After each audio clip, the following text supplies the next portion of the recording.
Next stories. The midnight phone call that saved her life.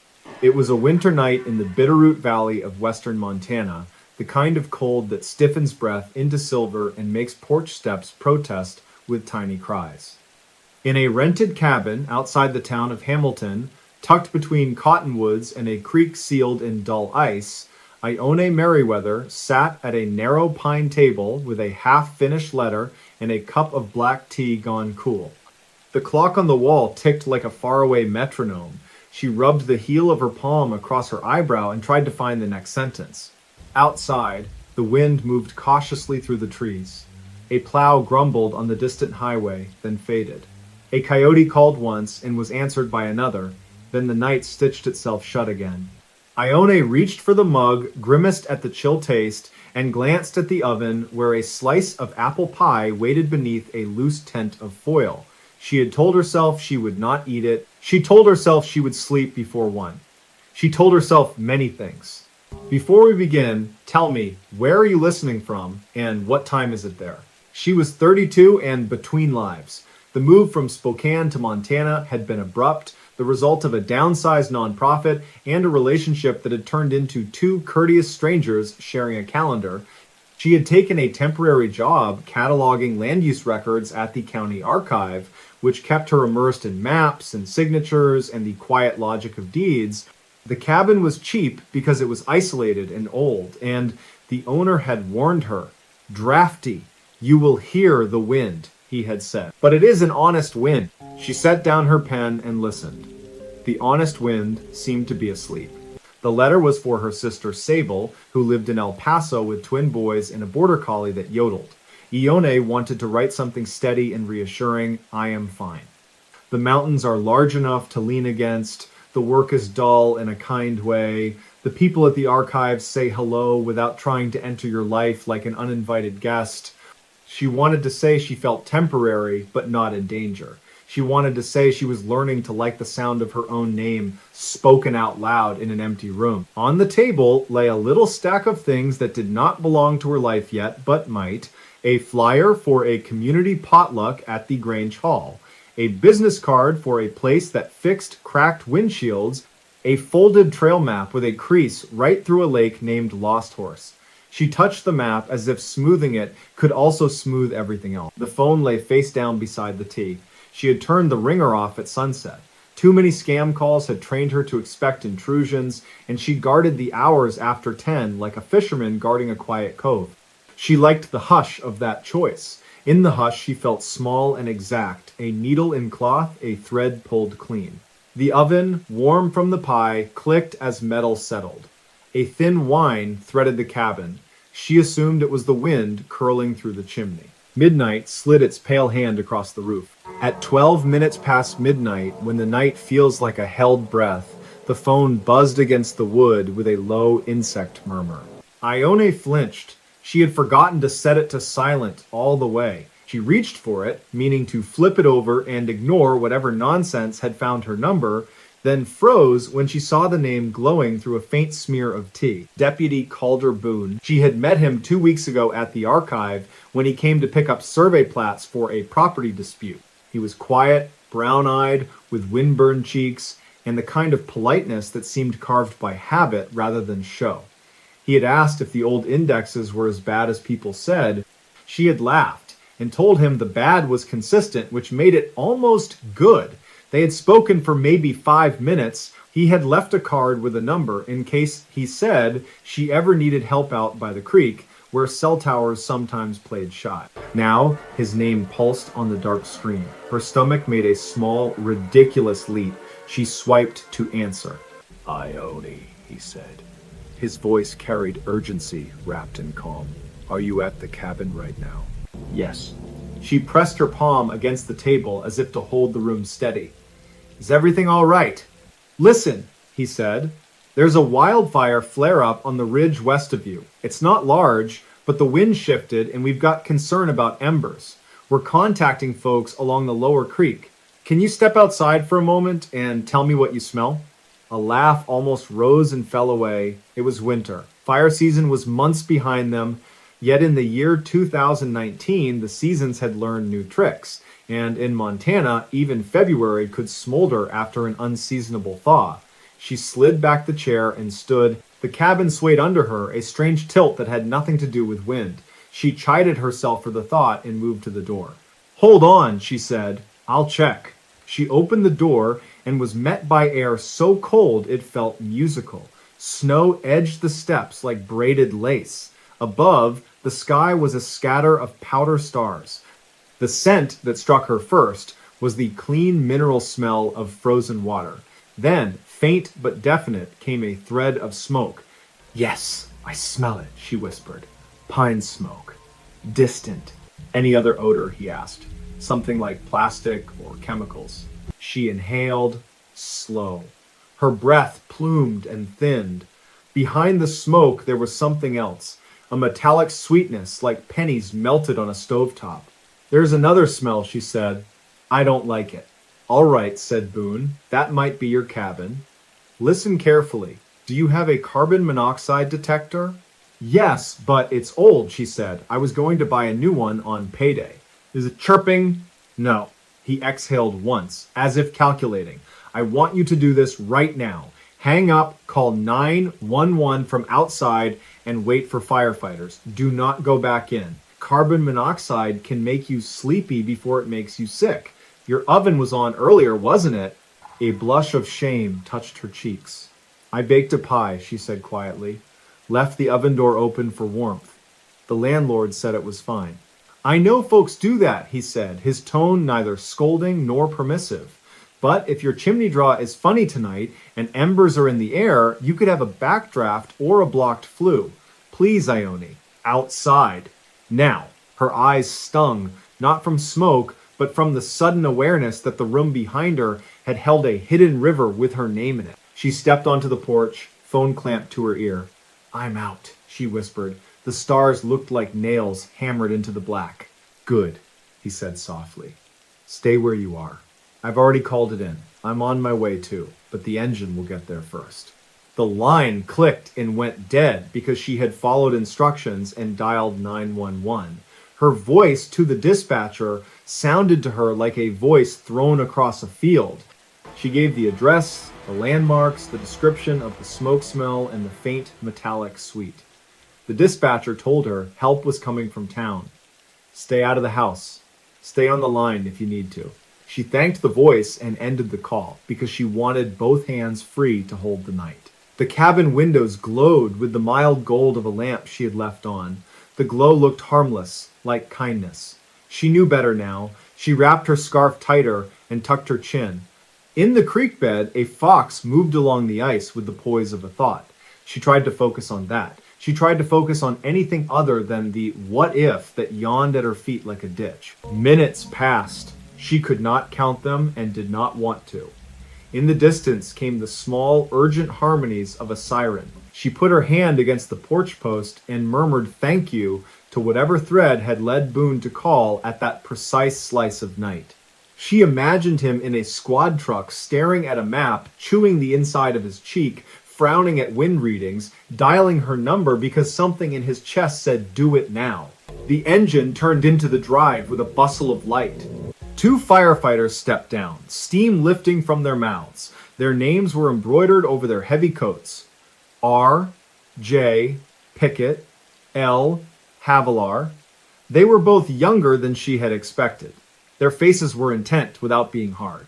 "You the caller?" asked Pickett. His eyes swept the cabin, then the sky. Ione nodded. "Carbon monoxide, maybe? I left the oven open earlier. I'm sorry." "No need to be sorry for calling," he said. "That's the right move." Havilar, already shouldering a meter, asked where the detector was.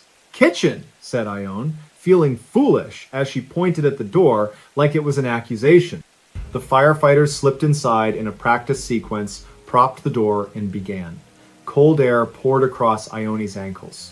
She stood as if correctly placed by invisible tape. She heard one of the meters chirp in a voice that did not sound frantic so much as serious. Pickett's voice called out a number that meant nothing and everything to her.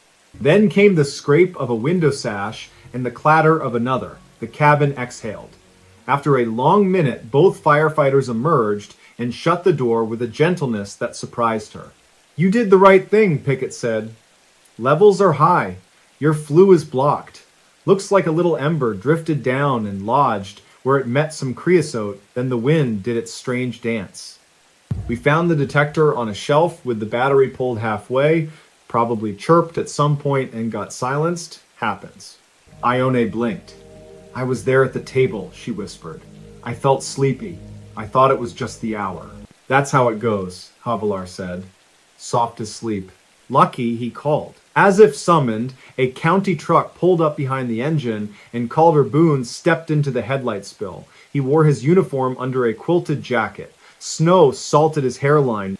He nodded to the firefighters, then looked to Ione, his expression careful, as if any sudden kindness might tip her over. "You all right?" he asked. She nodded, then shook her head, then nodded again. "I think so," she said. "Thank you for calling. Thank you for not waiting for morning." "I had your number from the archive," he said. "We were going down a list of addresses. The wind maps were making me itchy. When I saw yours, I figured I'd check personally. Good thing I did." Her chest loosened in a jagged rush. For a moment, she could not speak. She wanted to tell him that her letter to Sable had been about learning to believe in small kindnesses. She wanted to tell him that his voice had carried a bridge to her. Instead, she said quietly, "I'm going to make coffee for all of you when it's safe to go back in." Pickett smiled with his eyes. "We won't say no," he said, "but we'll need to air it out longer. We'll bring in a fan. We'll get your flue brush tomorrow, too, and we'll swap that detector for a new one tonight. County keeps a few for moments like this." The fan roared like a plane trying to lift. The cabin windows steamed and cleared. Ione stood beside Boone on the snow and watched the night reshuffle its deck. She felt exposed and protected at once. She became aware of the way her hands trembled, then settled. "Do you live far?" she asked after some quiet. "Up the road a stretch," Boone said. "My mother keeps a small place near Skalkaho. She's been worried about the winter burns. I told her to sleep. Guess I was telling myself a story." "Do you always listen to your stories?" she asked, and winced at how that sounded. But he laughed softly. "Not always," he said. "Tonight I listened. The minutes unfolded, the fan subsided, Havilar returned with a new detector and installed it high on the wall with practiced movements. When she tested it, the beep startled the room into alertness. Ione felt a sudden fierce affection for that ordinary sound. Pickett gave her instructions in a voice that made the instructions feel like a promise. Crack a window, even in cold snaps. Never use the oven to heat. If the detector chirps, treat it like a shout. Call, then leave. She nodded after each item and repeated it back so the words would settle in her mouth. "Coffee," she said, once they had pronounced the room safe again and the door closed on the fan's silly tail. "Please, let me." She brewed it strong, the way her father in Kansas had always brewed it on calving nights. The steam rose in simple columns. She poured into thick, chipped mugs that had lived in the cabin longer than she had. She brewed it strong. The steam rose in cent again, ne be brewed it mugsested, and dead did proud on God. She added apple pie slices to paper plates and set them on the table, feeling extravagant and grateful. The three sat and drank and ate with the quiet concentration of people who understand that food can be a kind of ceremony. "To the year 2019, Boone said after a while, raising his mug a fraction. May it behave itself a little more gently than it has started. To detectors that shout," said Havilar. "To wind that minds its manners," said Pickett. "To small stories that save us," Ione said, and she did not mind how earnest she sounded. When the firefighters left, their taillights stitched a red thread down the drive. Boone lingered on the porch step. The sky had begun to frost toward a paler shade. The horizon wore a smudge that suggested morning would eventually remember its job. "I'll check on you tomorrow around noon," Boone said. "Not to bother you, just to make sure the flu's been serviced and your head feels clear." "I'll be here," she said. "The archive can spare me for a day. Mr. Wilkes has a tender spot for near misses. He told me once that his wife decided to marry him because a stranger yanked her out of a sinking canoe." Boone smiled, a small ripple. "That's a good story to borrow," he said. "Sleep with a window open, if you can bear it." "I will," she said. "And thank you again." He nodded once and went down the steps. She watched the county truck disappear, then stood a moment more and let the porch creak speak the honest truth of wood and coal. Inside, the cabin felt new to her, as if another woman had lived there and left in a rush, leaving the lamp on and the pie knife half tucked under a plate and a letter unfinished on the table. She walked from room to room, touching the edges of things, opening the window by a thumb's width, listening for any hint of the sly, sweet odor that had nearly taken her. There was none. Only the faint trace of coffee and cinnamon and snow. She sat at the table and drew the letter closer. The pen felt heavier and kinder than before. She wrote to Sable in straightforward lines. Tonight, a man I barely know called at 12 minutes past midnight and told me to step outside. He saved my life, and I am not being dramatic. The firefighters were named Pickett and Havilar, and I loved them a little on sight, which feels like a confession, but I will not cross it out. There is a new alarm on the wall, and it sings the truth. I have been reminded that you can begin again on any night, even one that smells like smoke. If I sound unsteady, it is because I am grateful, and my chest has not decided where to put the feeling. Her hand steadied as she wrote. She told Sable about the fox and the fan, about the way Boone's voice had reached her like a rope across a dark stretch. She told her about the pie offered like a benediction, about the world that had tilted while she wasn't looking, and then corrected itself with a thunk. She did not try to make it pretty, she tried to make it true. At last, she set the pen down. The clock ticked. The window let in a fraction of star. She rinsed the mugs and plate and left them to dry. She turned off the oven and turned on the new alarm again just to watch its tiny light witness the room. She pulled quilts up to her chin and listened to the creak's muffled language. When sleep came, it wasn't the heavy sleep of carbon monoxide, but the clean tiredness that follows relief. She dreamed of safe doorways and a phone that vibrated exactly when it should. Morning arrived as a wash of nickel and then gold. The world looked rearranged and also exactly the same. She made toast and stood in the doorway with a mug. A jay scolded just enough to be funny. A truck passed on the highway with chains that sang. Around noon, Boone returned with a chimney sweep whose last name was Lemieux and whose hat looked older than both of them. They showed her the chunk of creosote shaped like a broken bow and told her never again to use the oven to heat a room. She promised. She meant it all the way down. They left the cabin smelling like ash and peppermint oil and something else she wanted to call an unfrightened beginning. In the weeks that followed, the archive became more than a quiet job. It became a hearth of its own, a place where she learned how land remembers people even when people pretend otherwise. She found a rhythm. She drove up to Lost Horse on Sundays and watched ice depart the lake with the uncertain bravery of a first step. She learned the names of neighbors who waved from trucks and learned which store in town sold the good bread. She learned to trust the alarm when it chirped at a low battery and did not silence it with a shrug. She replaced the batteries early and kept spares in a drawer with the tea. From time to time, she and Boone crossed paths. At the farmer's market, when spring decided to tent over the valley with pale green light, at the Grange Hall, where someone always brought a casserole that could solve an argument simply by existing. Their conversations were not grand or complicated. They held the place that a porch light holds, dependable and gentle. When he asked how she was, she said fine and meant it. When she asked how his mother was, he said persnickety and pleased and also meant it. They did not name the night often. It hung between them like a small flag sewn into the seam of the day. One evening in early summer, with thunderheads building like cathedrals over the Sapphire Range, she found herself on the same trail as Boone near a meadow where a lupine nodded as if agreeing with some quiet music. They walked together for a while without deciding to. A hawk drew a circle in the sky, folded its wings, and fell. When it rose again, it rose empty and unbothered. I've been thinking about that call, she said at last, not because it haunted me, but because it didn't. It returned to me like a kindness I hadn't expected and then accepted without fuss. That seems like a thing to build a year on. He was quiet for a span. Then he said, I'm glad you answered.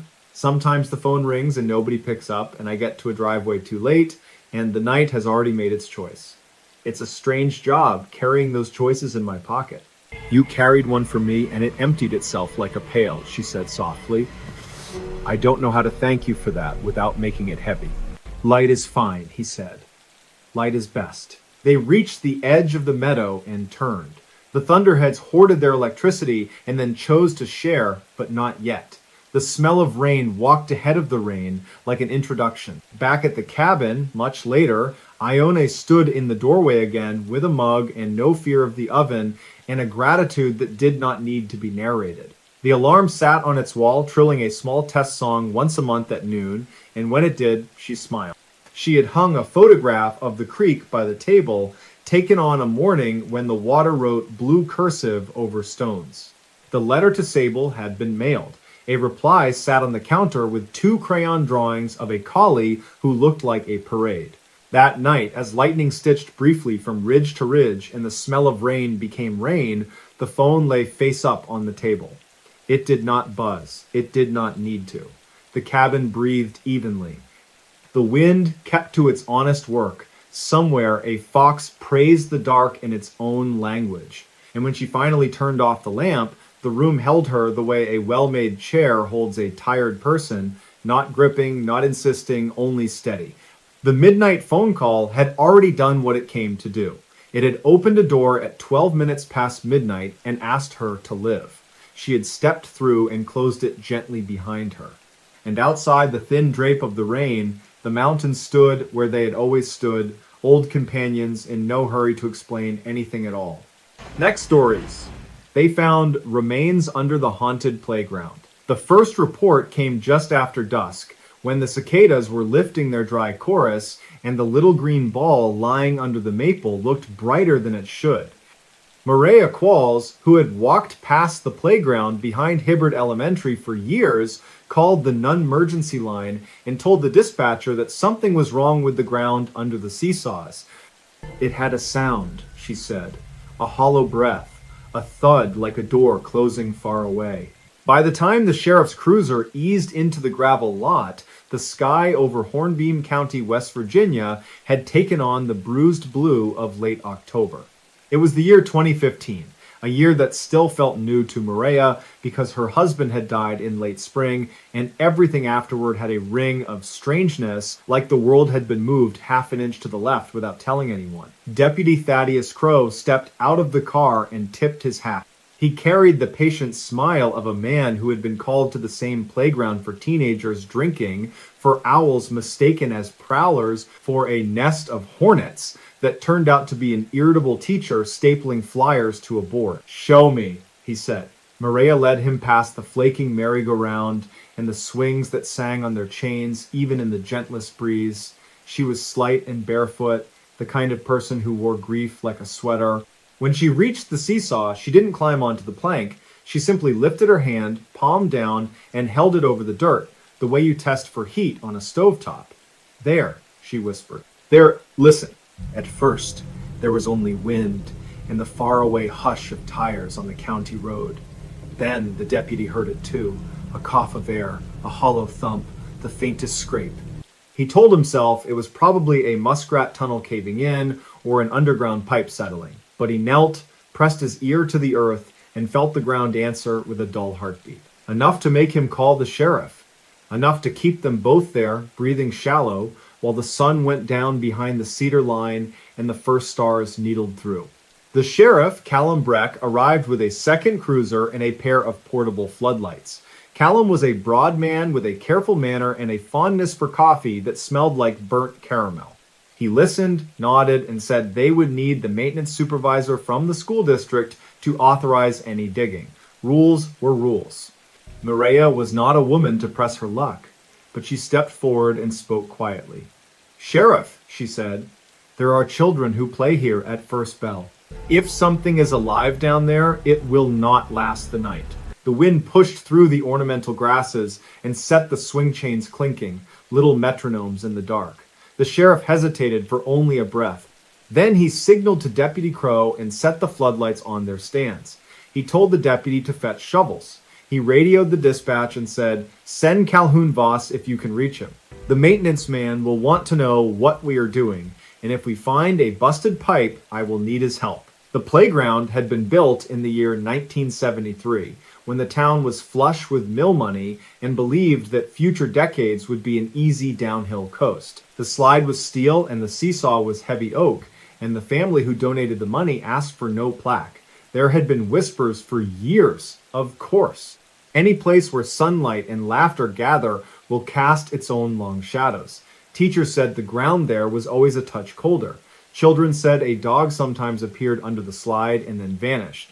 The crossing guard, Ione Derry, swore that she once saw fresh shoe prints leading to the fence and stopping dead at the third post, as if the walker had simply chosen to rise into the air and keep going. That night, though, there were only 4 living people in the playground: Maria, Deputy Crow, Sheriff Breck, and after a hard 15 minutes of ringless calls, Calhoun Voss, who arrived with a bundle of tools and a roll of flagging tape tucked under his arm. Calhoun was the sort of man who could coax a burned-out boiler back to life with nothing but a ball-peen hammer and a string of apologies. He was also, as it turned out, the only person who knew what lay beneath the swing set. Not at first, he didn't say it. At first, he stood in the floodlight glare and took off his cap and scratched the top of his head. He listened to the thump, thump under the soil and said, "That is not a pipe." He looked at the ground the way a hunter looks at a thicket. Then his jaw worked, and he tugged his cap down again, and he said, "Gentlemen, ma'am, I should tell you something." The shovels bit into the earth, dirt came up and squared off cakes. The smell was the clean mineral smell of riverbanks, the smell of something long sealed and now let loose. Crows sounded from the cedar line, and one fox moved in the ditch with a whisper of legs. Maria stood on the gravel and whispered a prayer she had learned as a child, the one that asks for a light upon dark waters. Calhoun cleared his throat. When the school board won its grant to expand the cafeteria last summer, they sent me the old blueprints, he said. There was a note from 1961 about a root cellar left over from a farmhouse that stood here. The builder swore it was filled and capped, but the notation had a question mark. I meant to check it before winter, see if the cap had sunk. I did not expect this. Deputy Crow's shovel struck something with a sound like a knuckle on a wooden door. He froze, both hands white on the handle. Sheriff Breck knelt and brushed away soil with his broad palm. The floodlight made everything bright and colorless. The wood they uncovered was old and slatted, not a coffin, a hatch. They all realized it at once, and the silence that followed had a shape. It was not empty. It was the kind of silence you feel in your chest, like standing in the doorway of a vacant house and understanding that the house knows you are there. Sheriff Breck swallowed and turned to Maria, and she understood, and she nodded, and she said, "Open it." Calhoun had a pry bar in his roll. He jammed it under the rim of the hatch and leaned his weight onto it. The wood let out a tired sigh and lifted an inch, then 2. A breath came up from below, cool and mineral, and carrying a second smell, one that seized their throats. Not rot, exactly. Not the sweet sour of a dead animal. More like old pennies and mildew, the odor of a closet that has not been opened since the autumn your youngest child left home. The hatch came free enough to swing aside. Floodlight pooled down into a square of black. The deputy reached for his flashlight and clicked it on and tossed a spear of light. It found stone walls, tight-fitted. It found wooden steps gone soft with damp. It found a dirt floor, and on that floor it found bones. Maria's breath hitched. She put her hand to her mouth and let it rest there. The deputy was young enough to be her son, too young to be so practiced at not letting his face tell. Sheriff Breck counted quietly under his breath while his heart thudded like a shoe in a dryer, because that was how he kept control. Calhoun leaned on his heels and said, "Lord forgive me, I should have checked the cap in summer." The bones were in 2 distinct arrangements. One was a neat shape, a person laid carefully, arms crossed, skull turned so the face looked toward the steps and the square of light. The other was a scatter, as if the second person had been spilled from a bag while the first watched, unable to move. There were small bones mixed in among the second set, bird bones and the narrow stick bones of a fox or cat, and a small round bead that might once have been blue. "This is a crime scene," the sheriff said, because he needed to say something. He radioed for the medical examiner and for the state lab, and then, after a pause, for the coroner from Oak Hollow, because the man in Hornbeam had a habit of arriving tired and leaving careless. The radio hissed and answered. The sheriff repeated the address and the landmarks twice. Then he clicked it off and sat on his heels and stared into the square of earth. Time, right then, did not rush. It took its old, slanted stroll. It let crickets speak and a faraway train give its lonely two-note call. It let the moon climb and adjust its shawl of cloud. It let the floodlights hum. And while time was taking itself, Maria whispered, "Do you hear it?" They were about to say they heard nothing when all three men felt the same faint pressure behind the eyes, the way you feel a new front coming in before the weather changes. Then a breath moved up from the cellar and formed words that were not sound. It was a telling, not heard, but known, a current in the blood. A farmhouse stood here, the telling said. A family lived here who carried strange luck. The father was called Ephraim, the mother was called Isabel. Their eldest girl was Una, and Una had a shadow that clung to her even at noon when the sun was at its fiercest. The neighbors liked Isabel's bread and loved her kitchen chair with the woven seat, but they did not like Una's shadow, which made the butter clabber and the cat drag its belly low. In the year 1927, a salesman came through with a smile too wide and a suitcase full of metal toys that wound with a key. He stayed a week in a rented bed. He played the fiddle on the porch. Una listened. That week ended badly. A fever ran through the valley. People turned their faces to the wall and were gone. The salesman vanished. The cellar was dug a year later, the telling went on. Ephraim filled it with jars and bushels. Then the winter of 1929 arrived with a cruelty that cracked the animal trough and sent the creek into a rage. Ephraim went out looking for a lamb and did not return. Isabel waited until morning and then another morning. When the snow did not stop, she prayed and she baked and she told Una to take heart. The telling did not say exactly when the second person came to the farm. It never spoke the name. It never described the face. It only gave the shape of a dark jacket, the glint of a knife, the startled squeak of the kitchen chair skittering on worn pine. It gave the smell of cold iron and the bitter bark of a fox under the porch. Down in the cellar, the neat body had a ribbon still tangled in the hair. The scattered bones lost their logic the more you looked at them. Sheriff Breck's knuckles hurt from clenching.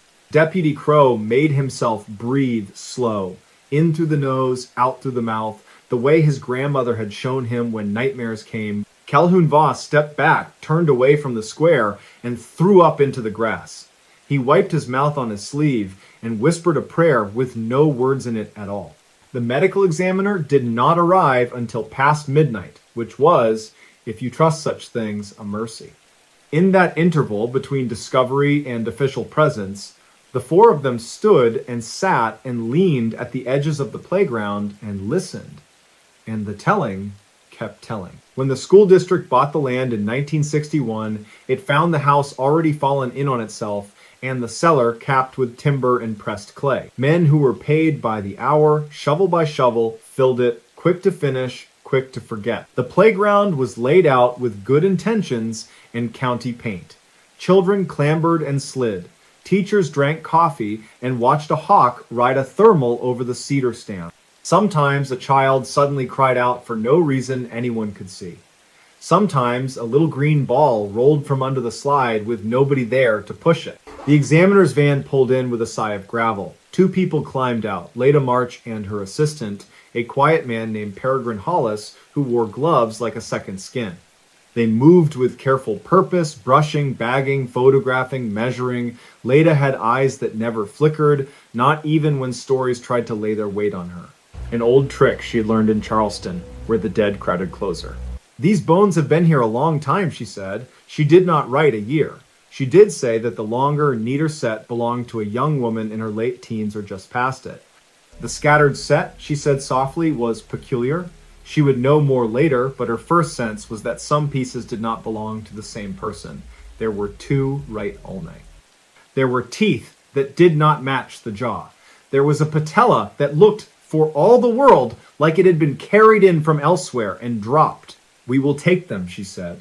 We will take the surrounding soil. We will call the state. The school must not reopen this area for now. Maria nodded, though school had no place in her life anymore. Though children were memories that moved through her house like sunlight across a floor, she felt something unhook in her chest when the boxes were lifted from the earth. It was not peace, exactly, but it was a loosening. The feeling you have when the house you grew up in is finally painted the color your mother wanted, the one the weather never allowed. The next day brought press vans and speculation. Hornbeam County had not had a story in years unless you count the lightning-struck heifer or the state championship in girls basketball. People wanted a ghost, which was understandable. It is easier to love a ghost you can point to than to live with a sorrow that has no edges. Sheriff Breck gave a measured statement. Deputy Crow guided traffic that did not need guidance. Calhoun took off his cap and put it on again and walked away to the cedar line where he sat on a stump and wept alone. That evening, as the sun slid down and turned the floodlit dirt square into a black mirror, Maria returned. She brought a small jar of earth from her husband's grave and a sprig of rosemary from the plant that had grown by her kitchen door since the year their son was born. She did not climb the seesaw or touch the swing. She stood at the edge of the square and spoke in a low voice, meant for the spaces under things. "I do not know your name," she said. "I do not know what you wanted, or what was taken from you, or whether the ribbon was your idea or someone else's. But you were seen last night. And tonight you are seen again. If you can rest now, rest. If you cannot, I will stand here until the clock strikes the hour of the fox, and listen once more." The wind came low and steady. The chains did not sing. A late bird crossed the sky and tucked into the cedar. Maria waited. She had become good at waiting without demanding anything in return. When the breath of the cellar rose and touched her face, it felt like stepping into a remembered room. The telling changed. It became a thanking. Not a word she heard with her ears, but one she understood the way you understand the look a stranger gives you when you lift a heavy suitcase into the overhead bin. Una, the name came, and with it the soft shaping of Isabel. Not a sound, but a press of syllables that laid themselves against Maria's bones.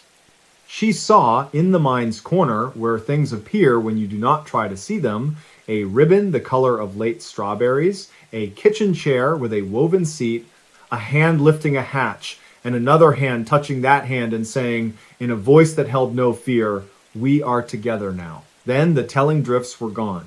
In their place came only the ordinary night. The neighbor's dog barked and barked at nothing, and then gave up and lay down. Somewhere a screen door slapped. The moon took its time and climbed. Maria stood until the hour she had promised arrived, the hour that feels like a held breath before dawn. And then she laid the sprig of rosemary in the square and walked home along the ditch where glowworms stitched green stitches. In the weeks that followed, the state lab confirmed that one set of remains belonged to a young woman who likely died in the early years of the last century. The other bones proved to be a jumble gathered over time, mostly animal, with a few human fragments of uncertain provenance. The county commissioners voted to move the swing set to the far end of the lot and to plant a ring of redbud trees around the capped cellar site. The principal asked a local carpenter to build a bench with a woven seat pattern in honor of no one in particular and everyone at once. He did so in quiet maple, and it sat in the shade of the new trees, and the children ran around it with chalk on their knees.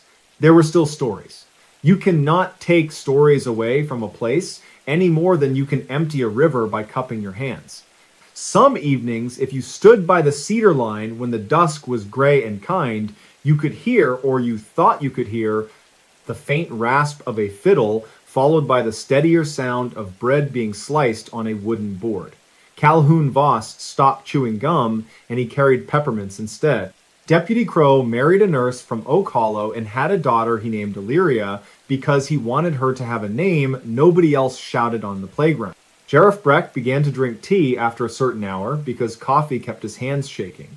Leda March transferred to a quieter office and found that sometimes Her hands reached for invisible soil while she sat at a stoplight. As for Maria, she finished knitting the gray scarf she had started in spring and left it folded on the bench under the redbuds against the first cold snap.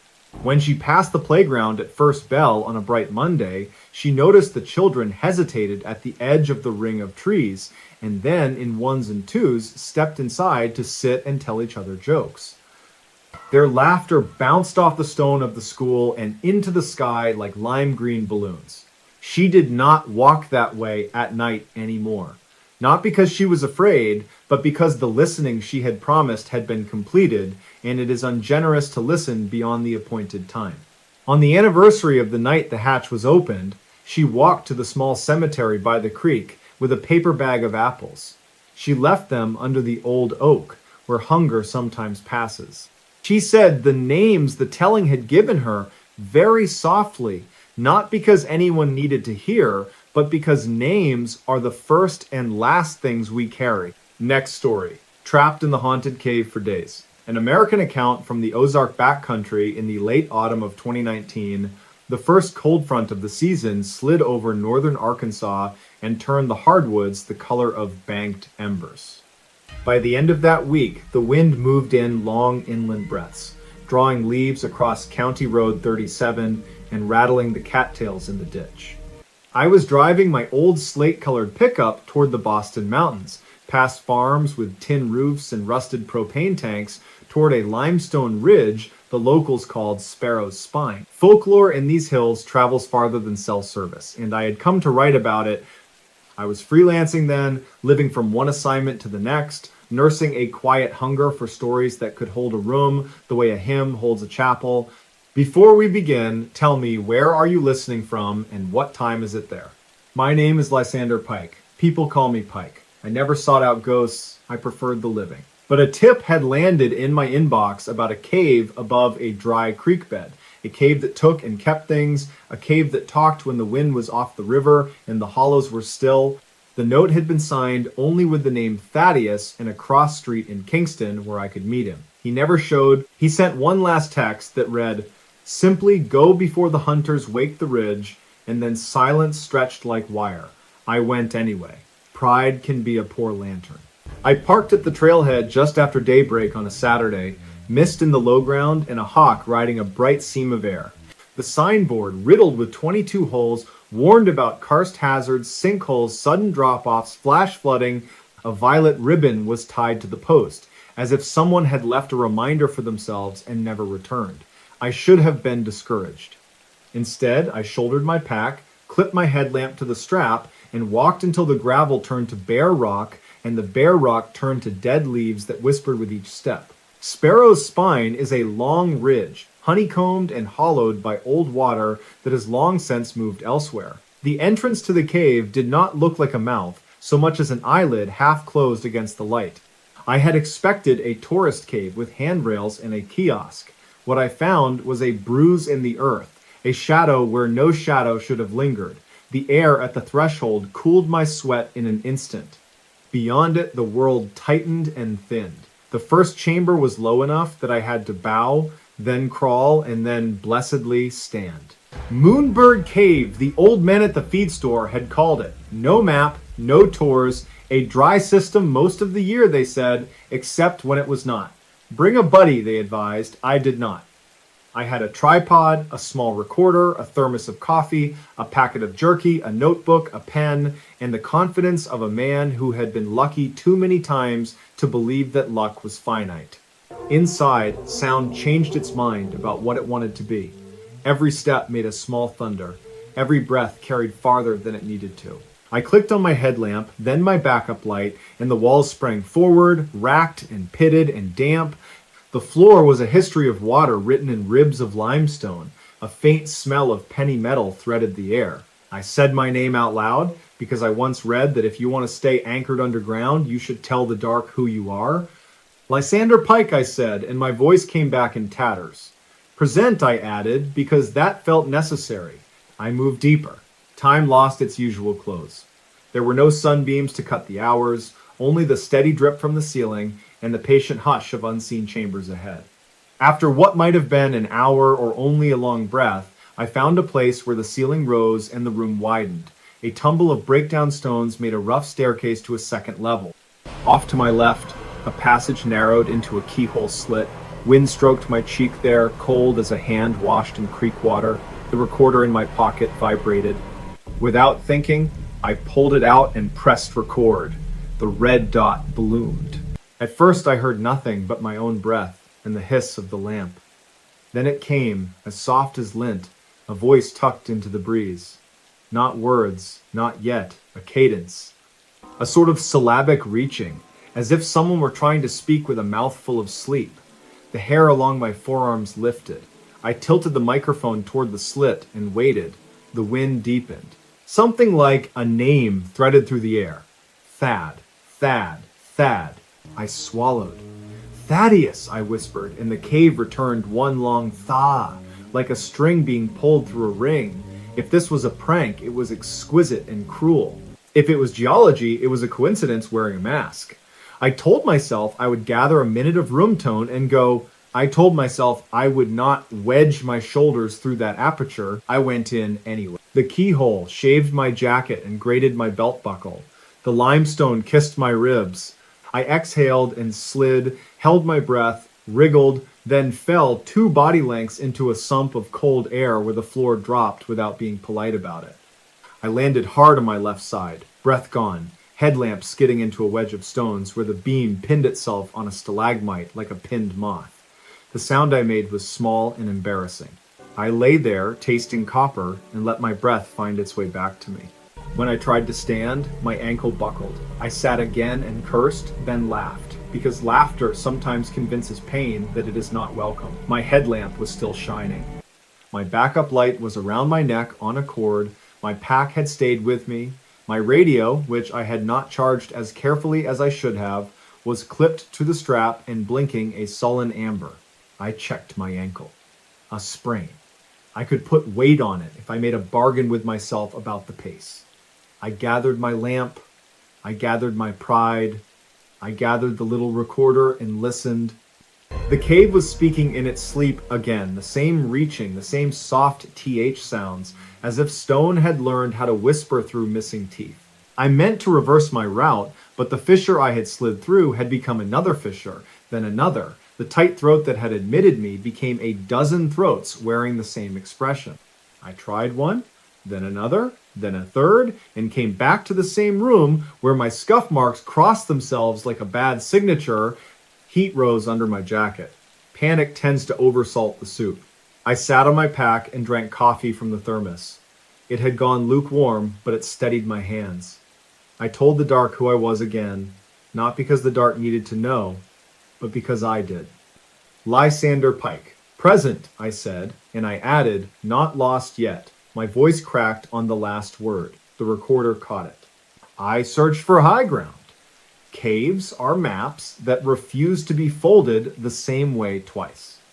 I tried the keyhole in reverse, found a lip, found another, then found only a pinch that owned my chest and would not let go. I backed out carefully. I was not going to die in a choke if I had a choice. I needed a different route and more light than my headlamps could provide. I took stock. Jerky. A half loaf of cornbread wrapped in wax paper. 2 liters of water. The thermos. A foil blanket. A lighter. A pencil and the notebook. A slim paperback collection of ballads I had brought for company and never intended to open. My phone, now a brick. The radio, which blinked at me like a bored reptile. I turned it on and called my own name as if I were 2 people, static like dry leaves. I thought of Thaddeus and felt a private dread, the way you feel when you know a letter will not arrive because the postman no longer walks that road. Afternoon, by whatever clock lives inside the body, slid toward evening. The cave's air cooled in a way that told me there was a vast volume somewhere nearby, breathing in and out with the changes above. I gathered rocks and spelled help on a flat shelf, not because I believed a person would see it, but because the gesture put my hands to work. Then I did something I never do. I sang a song I learned from a coal miner in eastern Kentucky. My voice was unremarkable, but the cave liked it. It returned the notes one at a time and dressed them in velvet. When I finished, the wind in the keyhole passage released a word that landed clean. Gooseflesh everywhere at once. I whispered thank you without meaning to. The lamp hummed like an insect. I slept for a while with my back against the breakdown pile, the foil blanket loud in the silence. Dreams came in mineral colors.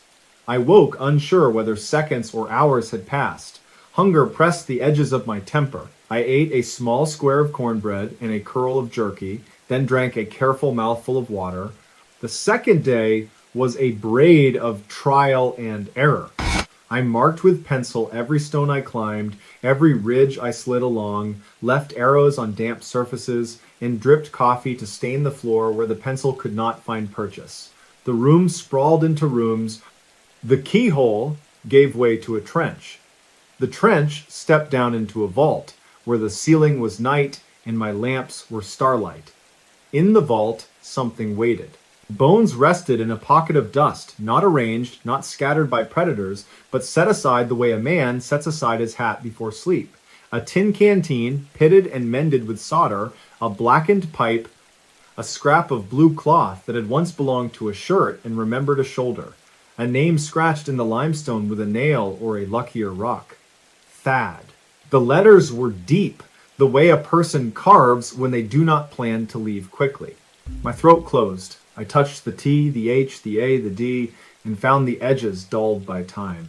Wind moved and the cloth stirred. The recorder listened. I do not know what I expected to hear. A prayer, a confession, a song. What I heard was a hush, like a tired breath. Then a voice so close to my ear that I flinched and struck my shoulder against stone. Lysander, the cave, said again, almost kindly. Then, lower, a word that sounded like stay. No.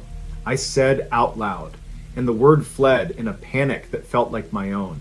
I do not know if I was speaking to the stone or to the part of myself that began to understand how easy it would be to stay.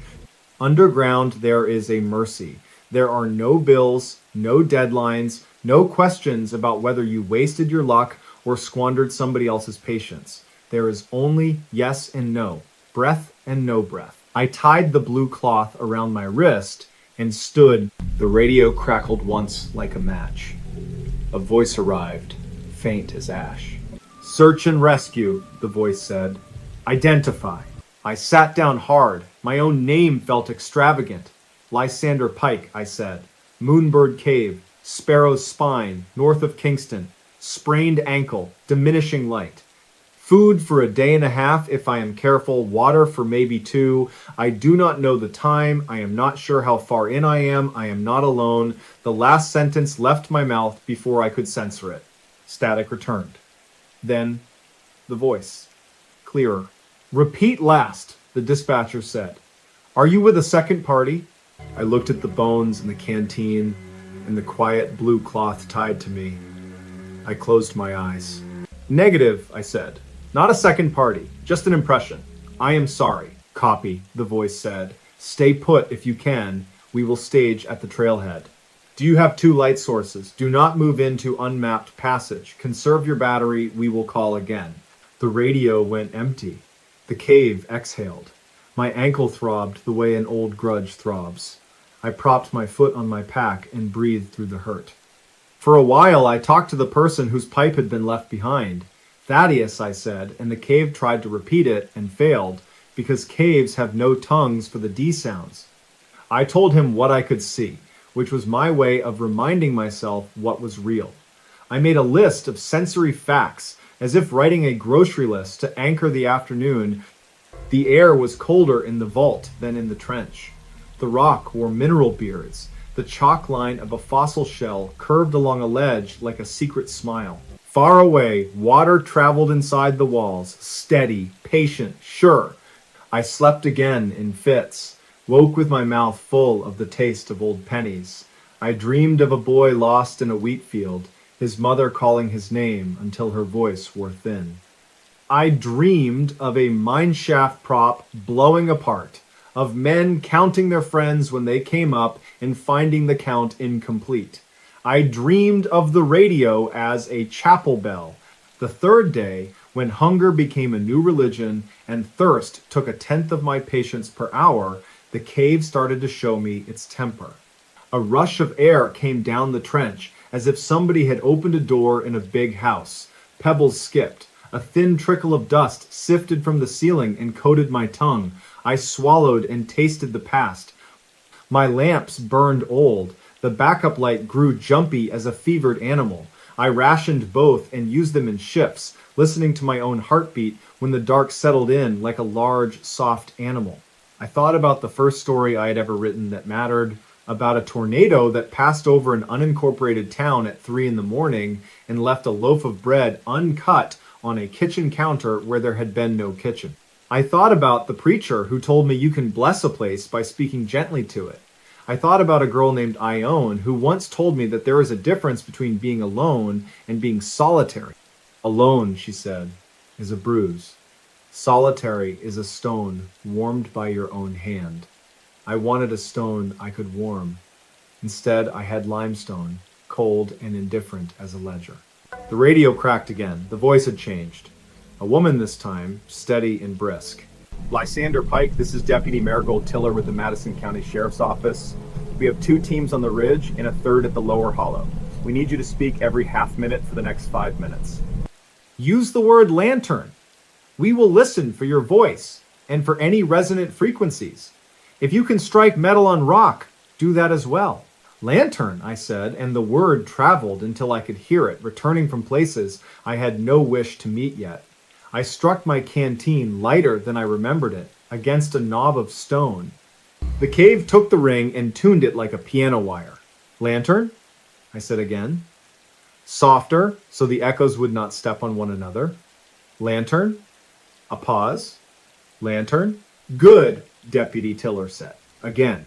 Lantern. Copy, she said. Hold!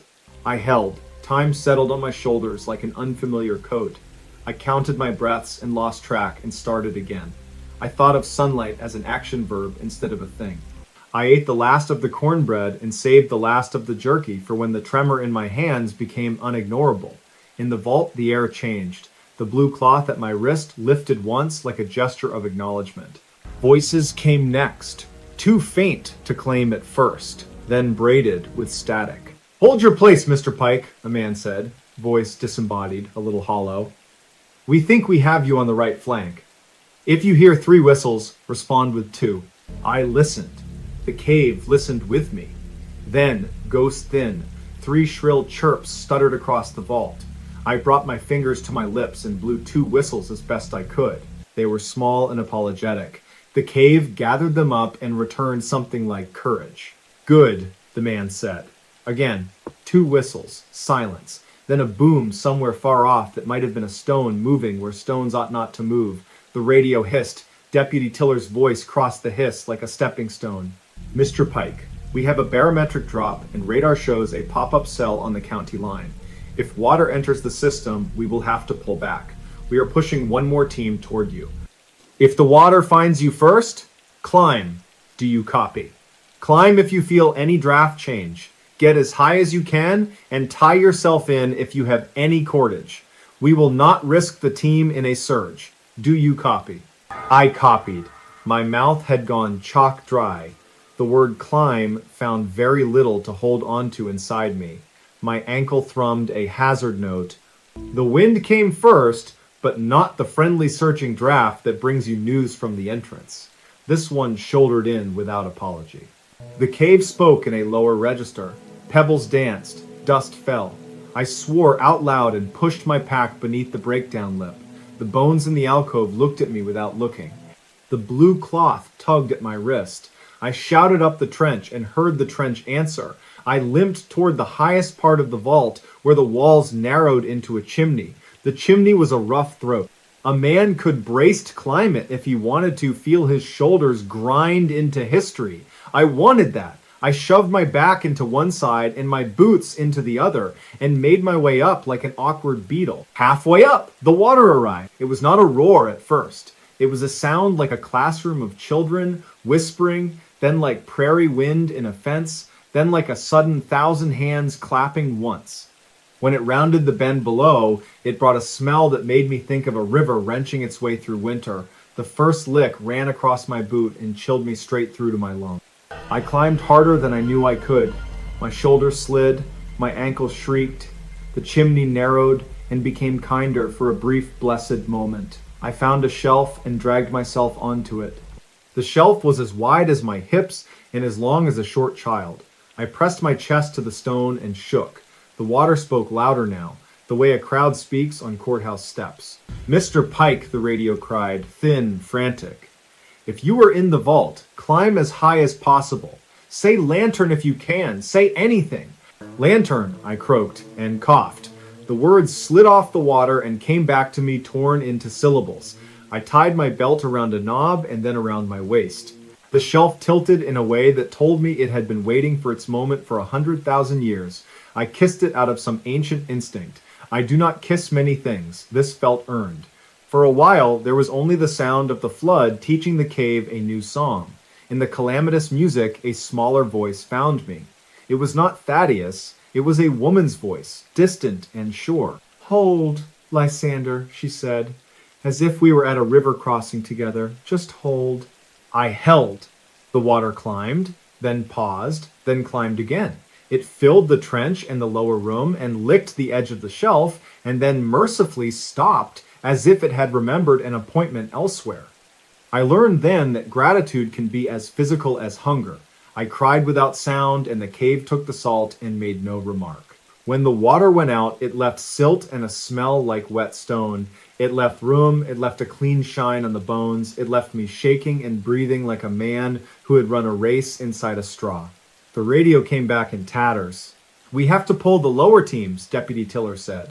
"We will wait for the surge to pass. If you can shelter in place, do so. We will come when we can come." I said copy, and the word was a scratch on old paper. I slept with my belt tied and my cheek pressed to limestone. I dreamed of the hawk I had seen over the road, how it rode a seam of air that was not visible but was there just the same. When I woke, the cave had gone back to its long patience. Time returned in small sips. My lamps met each other's eyes like exhausted friends. I could hold them both on low for a day if the batteries didn't lie. I ate the last of the jerky and sucked the last drops from the canteen and told myself I was not going to barter with thirst. I removed the belt and tested my ankle. It answered with fire, but it held. I spoke softly to the vault. I read from the small book of ballads until the words felt like people in the room. When I read the stanza about a woman who waited at a window for 3 winters and then married the sea, a draft lifted the page and turned it for me.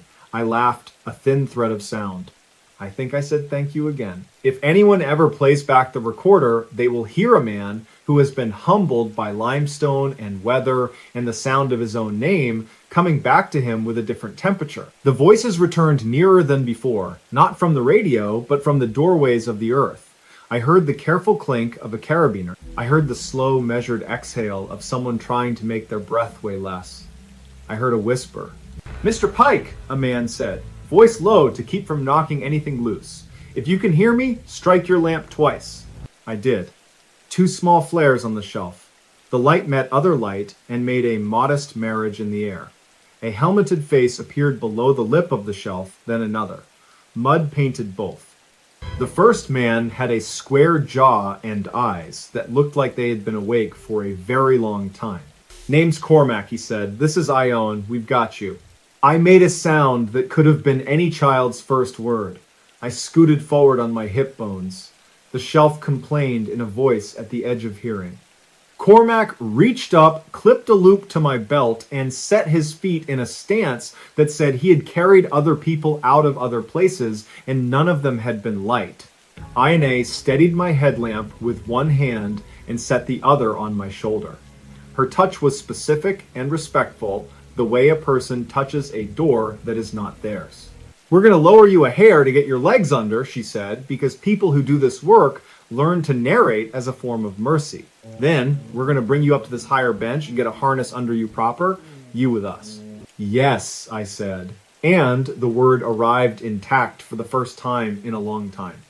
The movement hurt. There was no reason to pretend otherwise. The ankle spat lightning. My back argued. My elbows made a list of grievances. We moved anyway. The shelf let me go. The chimney accepted me. The bench caught me like an ant who has been waiting at the edge of a dance floor. I sat, shaking in a way that embarrassed me, and Ione buckled me into a harness that looked like a miracle built out of webbing and confidence. The route out was not the route in. That is true of so many things. We rose through the chimney, one slow foot at a time, the three of us breathing like a small choir. In the trench, the silt made our boots whisper. In the high room, our lights braided and unbraided, and the cave returned a little of our warmth. Once, at a turn, Cormac paused and cocked his head. "Hear that," he said. I heard it too. Not voices, not water. A long, familiar quiet that meant the world above was ready to accept us again. I cried again, because daylight had become something like a person I missed, and the idea of being introduced to them filled me with a relief that made me generous toward everything, even toward my own mistakes. At the last squeeze, we found the keyhole, the one that had admitted me casually and then refused to admit me again. It had changed its posture with the surge, or perhaps I had... Cormac went first with that square patience. He turned and reached for me. "Exhale," he said, calm as weather. "All the way. Let the ribcage be an accordion. You are an accordion, friend. Good. Now, slide. Good." I slid. The rock took a tax in skin and pride. I approved the commission. On the other side, the air moved with a rhythm I recognized from every porch I have ever sat on. Ione came last, bringing the end of the rope and the certainty that had kept us all from doing anything foolish. Then we were in the entry chamber, which had become a cathedral since last I saw it. The light pouring through the eyelid of an opening felt like a person's hand on my cheek. I reached for it without meaning to. Someone laughed softly in the way you laugh in churches when joy and relief forget they are supposed to be quiet. Outside, the sky had the exact blue of enamelware, the trees had kept their fire. Deputy Marigold Tiller stood by the signboard with the ribbon in the bullet holes, her radio at her shoulder and 2 cups of something steaming in her hands. When she saw me, she did not lift the cups. She did something better. She nodded once, the way people do when a story has resolved, and when I reached her, she put one of the cups in my hand without ceremony. "You had us worried, Mr. Pike," she said. 3 days is not nothing. The ridge is greedy this year." I said I was sorry, though I am not sure what I meant by that. Sorry that I went alone. Sorry that I underestimated limestone. Sorry that Thaddeus had not been the first person they let out. She saw the cloth tied around my wrist. "He's been missing since the summer of 2014, she said. "Folks have guesses. We do not say them out loud." I touched the knot. "I found his name in there," I said. "And a pipe. And a canteen." She nodded as if we were talking about rain barrels and fence posts, because acknowledgement is not the same as drama. "We will go back when the water is done being a fool," she said. "We will bring him what we can. You drink that. Then we will look at that ankle." I drank. It was not coffee. It was broth that tasted like somebody's grandmother had stood at a stove and decided I would need forgiving. Heat came back to my hands. Birds had remembered their jobs. A truck door slammed. Somebody laughed in a way that balanced how close we had all been to not laughing at all. I stood shakily and the world let me. I asked one question, though I understood already that the answer might not help. "Do you ever hear things in there?" I said. "In your radio, in your own head, names, instructions, requests." Deputy Tiller looked at the cave, then at me. "We hear what we need to hear to do our work," she said, "and we try to leave the rest where it belongs. Some places make echoes that keep a shape for a very long time. That is not a haunting. That is the land reminding itself who it has been." The wind moved along Sparrow's spine and made a sound like a long breath through teeth. Somewhere high up a hawk held the sky in its hands. I untied the cloth from my wrist and gave it to Marigold Tiller. She tucked it into her pocket as if it were a note from a child. Cormac and Ione loaded me into the back of a county truck that smelled like rope and leather and coffee. As we rattled down the road, past the cattails, past the farms with their tin roofs and the rusted propane tanks, past a mailbox painted with sunflowers, I watched the ridge recede in the side mirror. It looked like a sleeping animal. It looked like a hymn unwritten. It looked like a mouth closed at last. In the days that followed, I listened to the recorder. I expected a chorus of strangenesses. I found only the things I had said, and the things the rescue team had said, and the music of water rehearsing its argument. But there was one place early on where the air sounded almost like a voice trying on a name. Whether it was the cave or my fear does not bear deciding, the living need their myths and the land needs its privacy. My ankle healed with a limp that grew smaller until it joined the list of aches a body accepts. I sent the story to my editor and he sent me a note that said, "Only this one feels true." I wrote back and told him that truth sometimes wears someone else's coat for a while and that I was trying to be patient with how slowly it takes the coat off. In late winter, when the maples were making small red fists, Deputy Tiller called me from the county line. They had gone back in. They found the pipe and the canteen and the letters on the wall. They found what they could, and the family had a place to stand and say a man's name into the air. She did not say the word closure. She did not need to. Some endings arrived, like doors shutting softly in a house you once lived in. I drove back to Sparrow's Spine with flowers that would not mind the cold, and left them at the entrance where the light keeps its promises. I spoke a blessing in a voice that still remembered how to be small.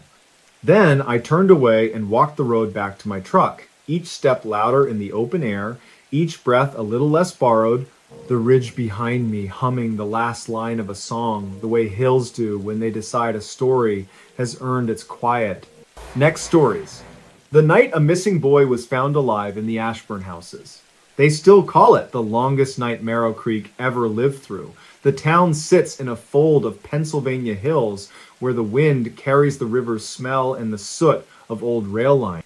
On a Wednesday in late October in the year 2014, the sky went the color of pewter by 3 in the afternoon, and the wind combed the sycamores until their pale leaves rattled like small bones. By dusk, a siren wailed from the volunteer fire hall, one long cry, and the search began. The boy's name was Orrin Hale. He was 9. He had a cowlick, like a whitecap, and a habit of counting his steps when he was nervous. He had been walking home from the after-school art club held in the church basement, carrying a shoebox diorama of a lighthouse. He never arrived. His mother, Maeve Hale, called the sheriff at 6:40, her voice small but steady. By 7, the first flashlight beams were sweeping the ditches and hedgerows along Rivermill Road. By 8, the state police had set out flares, and orange vests moved like cautious sparks across the fields. Before we begin, tell me, where are you listening from, and what time is it there? Whispers rose the way steam rises from a pot. People spoke of the Ashburn house. Everyone knew that crumbling mansion at the far end of Wicket Lane, 2 stories of black windows and a roofline like broken teeth. It had stood empty since the late 1980s after a winter fire and a court fight over the estate. Teenagers dared each other to run up the porch steps and touch the door, then sprint back, laughing too loudly. Hunters said foxes denned beneath the porch. Older folks said other things, murmured things, about the sound of a piano in the night when no one lived there, about a smell of coal smoke after rain, about a single lamp seen in an attic window long after the power was cut. Deputy Lyle Pritchard had a map spread on the hood of his cruiser. He was a quiet man with a rain-creased face and the habit of pinching his lower lip when he was thinking. By 9, the map was speckled with the tiny thumbtack lights of cell phones, the search grids had been drawn, everyone was expected to check sheds, culverts, hedges, and the thickets by the old quarry. The deputy had to decide whether to include the Ashburn house in the sweep. He did not like superstition. He liked hinges that worked and doors that opened and shut. He liked facts. Orrin had last been seen a mile from Wicket Lane. The house was within the radius. It would be checked. At 9:30, the first team went up Wicket Lane. The lane itself was a sullen ribbon full of potholes that held old leaves and cold water. The wind made a low sound in the maples, a long hush, as if someone were shushing a crowd that did not want to be silent.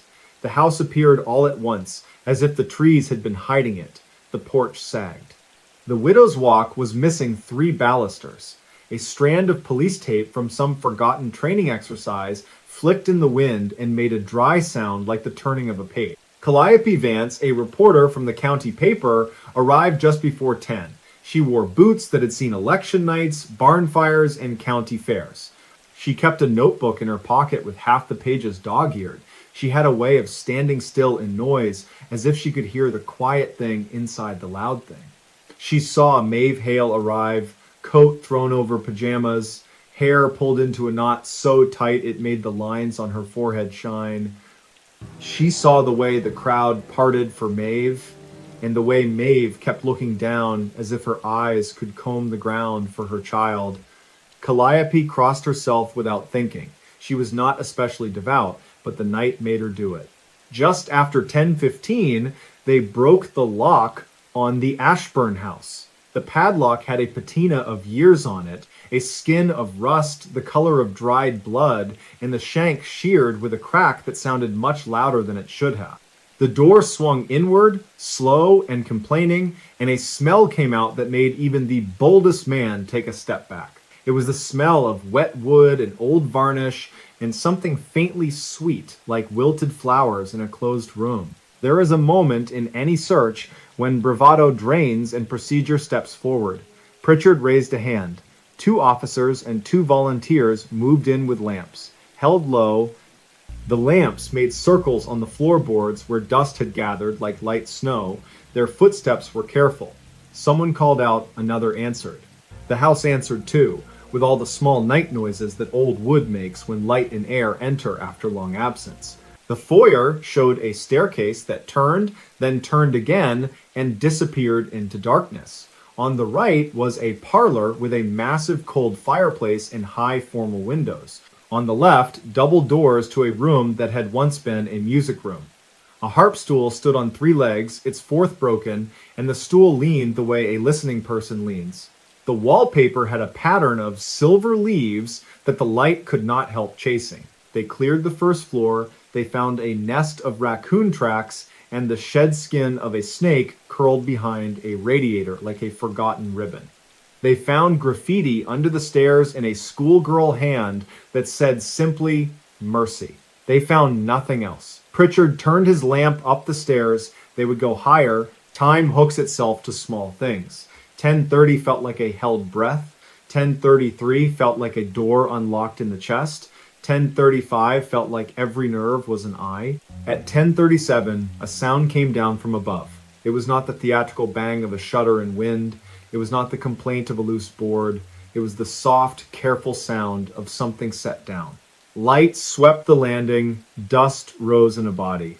Then, as if the house itself had been practicing the word, a voice, here. The word was small, not more than a thread of sound in a room woven of echoes. But it was a word, and it was human, and it was near. Pritchard's lamp found the 2nd floor hall.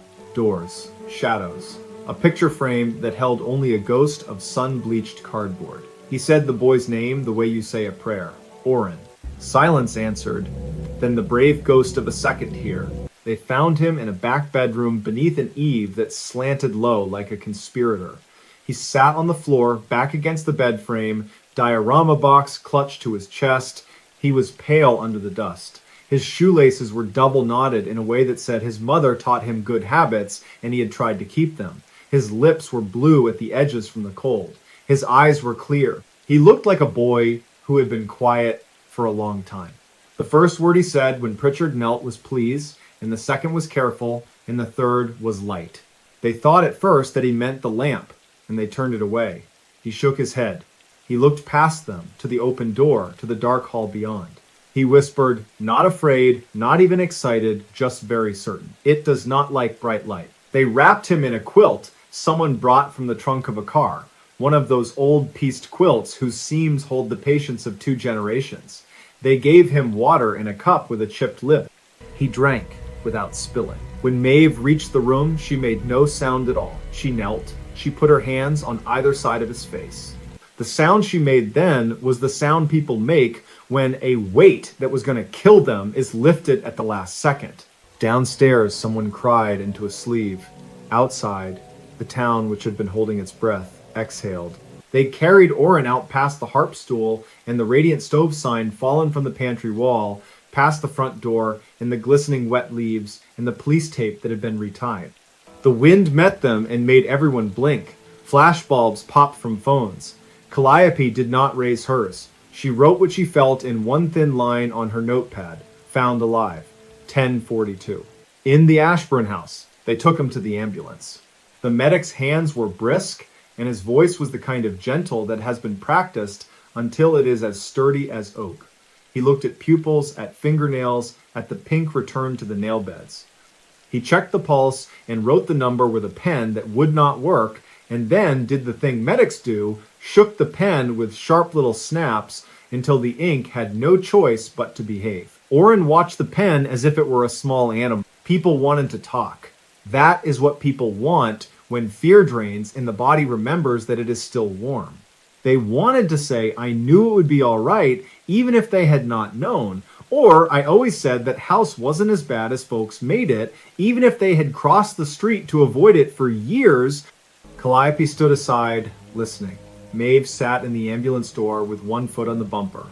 Oren rested, the quilt around his shoulders like a cape that had done its duty. At 11, the deputy came to ask careful questions. Where had he been? How had he gotten there? What did he remember? Oren's answers came in that strange calm that sometimes happens after a long fright, a calm that is not pretend, not bravado, not shock, but a child's plain report.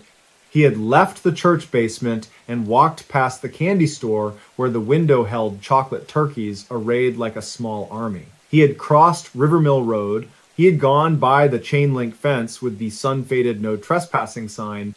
The wind had gotten very loud, and he thought he heard a note inside it, the way you sometimes hear the hum of a refrigerator when the room tries to be quiet. He had looked up and seen a light in the distance where there should not be any.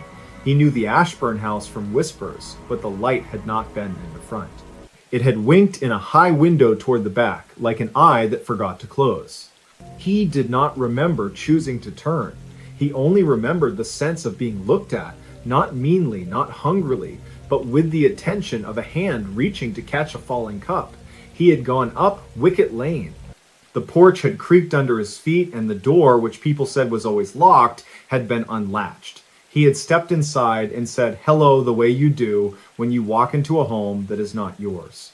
And then he had told Pritchard it had felt like someone put a shawl over the house. The wind stopped. The little ticks and murmurs of old wood became a whisper that moved along the walls.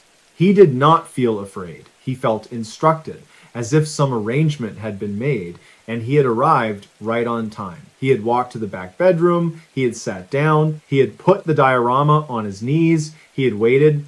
Pritchard wrote this down. He wrote it down even though he did not understand it. He wrote it down because understanding is not required of a report, only truth, and the boy's voice had the honest burr of truth. Maeve asked if anyone had been there with him. Oren considered. No people, he said finally. He looked at the window as if it contained a second, clear world laid over the first. But I think the house was not empty. The deputy glanced at the reporter. Calliope's pen paused. A fragment of wind lifted the edge of her page. She looked at the house. Its windows accepted the night like old eyes accept tears. People stayed even after the medic said everyone should go home. The human need to stand near a place where something has ended well is strong. It warms us like a stove. A pastor led a low prayer near the porch. Teenagers who had crossed the tape made up a story they would agree to tell their friends, leaving out their own trembling hands. Someone fetched cocoa in cardboard cups with lids that sipped poorly and left a mark on the upper lip like a child's milk mustache. In the dark, the sycamores moved their long white limbs like a slow-motion semaphore that only the river could read. Just after midnight, the first snowflake came. It was early for snow, but late for luck, and people felt the difference. The flake passed through the beam of a flashlight and dissolved against a jacket sleeve, and memories shifted, the way memories do, to make room for a better story. Before one, the crowd thinned. The ambulances had left. The tape had been pulled tight again and tied in a square knot that would hold. Maeve took her boy home, the quilt around both of them, so that for a moment they looked like a single figure, one life stitched to another. Pritchard stood alone in the lane, his cruiser idling, the map still on the hood, the thumbtack lights now only the cold ornaments of his own thoughts. Calliope did not leave. She stood on the shoulder with her notebook in her pocket, and her hands in her coat, and her breath making brief ghosts. She watched the house until watching turned into a kind of listening. That was when she heard it. Not a piano, despite the old stories. Not a voice either, not exactly. It was the frictionless sound of something being put right. A hinge seating in a jam. A loose board settling. A thread pulled through the last eye of a needle and tied off neatly. A house exhaling. The sensation moved through her like a line of warm tea. When she got back to the paper, near 2 in the morning, she wrote. She knew exactly how the first paragraph would read, and how the last would settle, and how to keep the space between them honest. She wrote in present tense because for the town, the night would always be happening, always arriving at its mercy. And when she came to the part about the light in the attic window, she paused. She did not embellish it. She did not deny it. She wrote the light as a fact in the boy's account and left it there, like a candle on a sill, enough to walk by. In the days that followed, Marrow Creek did what towns do. They brought casseroles to the Hale house and left them with notes in big pen handwriting. They pinned a thank you banner to the fence at the fire hall. Little kids drew chalk lighthouses on the sidewalk. A local carpenter named Eban Dorsey went to the Ashburn house with a toolbox and a thermos and replaced the missing balusters on the Widow's Walk because it upset him to see a railing unready to keep a person safe. He did it without permission and with such competent love that even the town clerk, who worried about liability, could only shake her head and bring him coffee. One morning, a week later, Maeve brought the shoebox diorama to the school. It had survived intact. The lighthouse was made of a paper towel tube and painted in red and white bands with a fine hand. Orrin had cut small windows and lined them in black marker. The light at the top was a foil-wrapped marble that threw a tiny cold gleam if you tilted the box near a window. He spoke to his class without drama. He said, "I thought of the light the whole time, and when I was afraid of the dark, I looked at the lighthouse and tried to be the person who kept the lamp trimmed and shining." That night, Pritchard went back to the house alone. He parked at the foot of the lane and walked up with a lamp, not because he believed the boy's words the way a child believes a spell, but because he had taken them into himself and found no harm in honoring them. He stood on the porch for a long time, the wind stuttering over the roof, the late leaves scuttering across the boards. He did not cross the threshold. He did not need to. On the way back to the cruiser, he met Eban the carpenter, coming up with a sack that chinked with new screws. Eban nodded once, like men do when they have not agreed to talk, then could not help themselves and talked anyway. "I was thinking about that word the boy used," Eban said. "Instructed. The way he said it, like the house had told him to sit and wait there, like it knew where he would be safe." Pritchard was a practical man, but practicality is not the enemy of wonder, and he felt a small involuntary warmth at the idea that some places are capable of kindness. He drove home under a sky cold and blank as a clean sheet of paper. Winter came settled and white. The river wore its thin steel skin. The children of the town learned to say Ashburn House without wanting to run away, and to look up when they said it, as if a high window somewhere might be listening. When the year turned and then turned again, the story settled into the town the way stitches settle in a scar. Not ugly, not beautiful either, simply part of the body. Years later, in early spring, when a thaw made the gutters talk and the roads show their winter wounds, Calliope received a padded envelope at the paper with no return address. Inside was a small, neat metal tag polished to a shy shine. On one side, engraved letters, Ashburn. On the other, a number that might once have matched a key on a box or a door.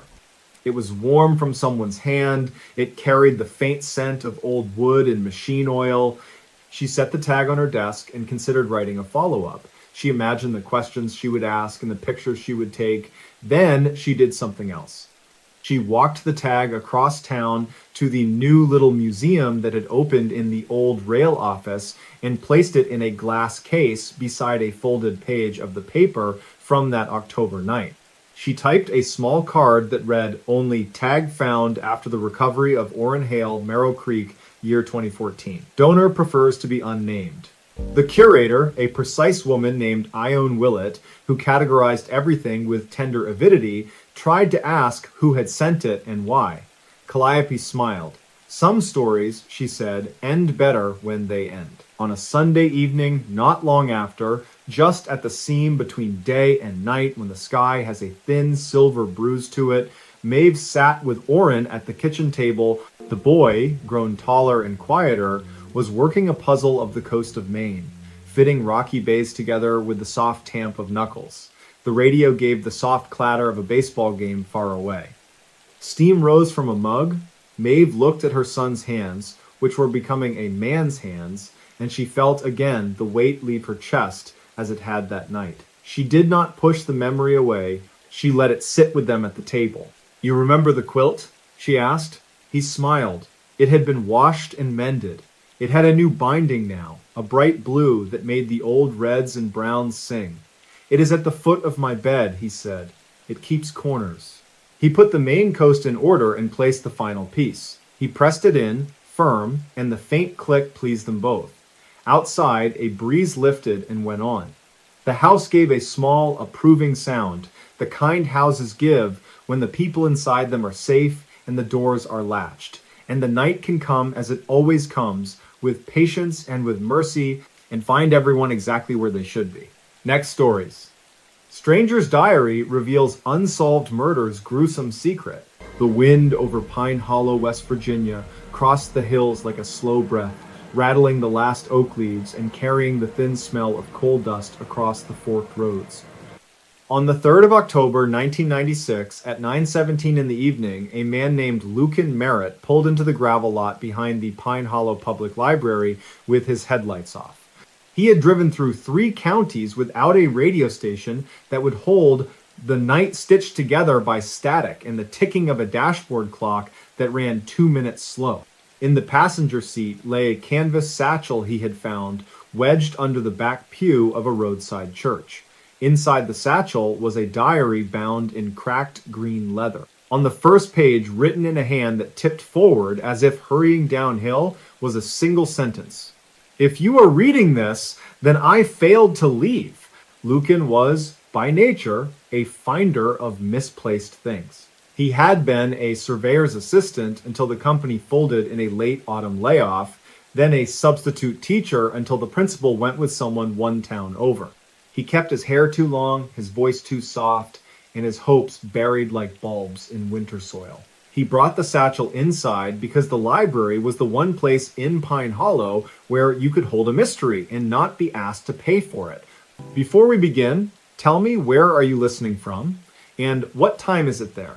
The building was a converted depot with high windows and iron hooks where lanterns had once hung. 2 lamps burned on the reference desk, casting a syrupy light on the card catalog that no one used anymore, but no one had the heart to remove. At the back table sat Etta Quinn, the librarian, who drank peppermint tea year-round and kept an old county map pinned behind her desk. Etta had lived enough life to have been called girl, then miss, then ma'am. She raised an eyebrow when she saw the satchel and the way Lucan held it like a sleeping child. "Another lost thing," she said, voice dry and kind. "The night likes you, Lucan." "It is mutual," he said, half a smile, which was a lot for him. He told her about the little church outside Raynell, a place with whitewashed siding and a steeple that leaned as if listening.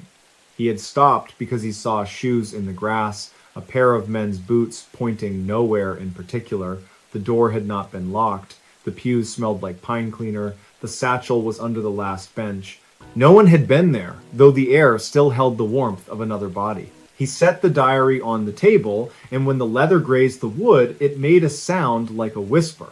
Etta brought over a magnifier that had belonged to a railman. She peered through it, her silver hair haloed by the desk lamp. The name on the second page, in the same forward-leaning hand, was given as Corbin Pike. "I am writing for the ones who will not be asked," began Corbin Pike, "and for the ones who will be asked so late, the asking becomes a cruelty. I am writing for a girl whose laughter was a small bell, who went missing on a rainy Tuesday in May, the year I turned 19. I was the last one who saw her go into the Black Oak Valley. I told the sheriff I did not. I let that lie sit so long it rooted. If you are reading this, I do not know if I will find the courage to tell the truth with my living mouth." A book is a poor mouth, forgive me. Etta glanced up. The name hit like a dropped plate. The county had a long memory, and some names were stored in a high cabinet rarely reached for. Yet Corbin Pike was one of those old sounds.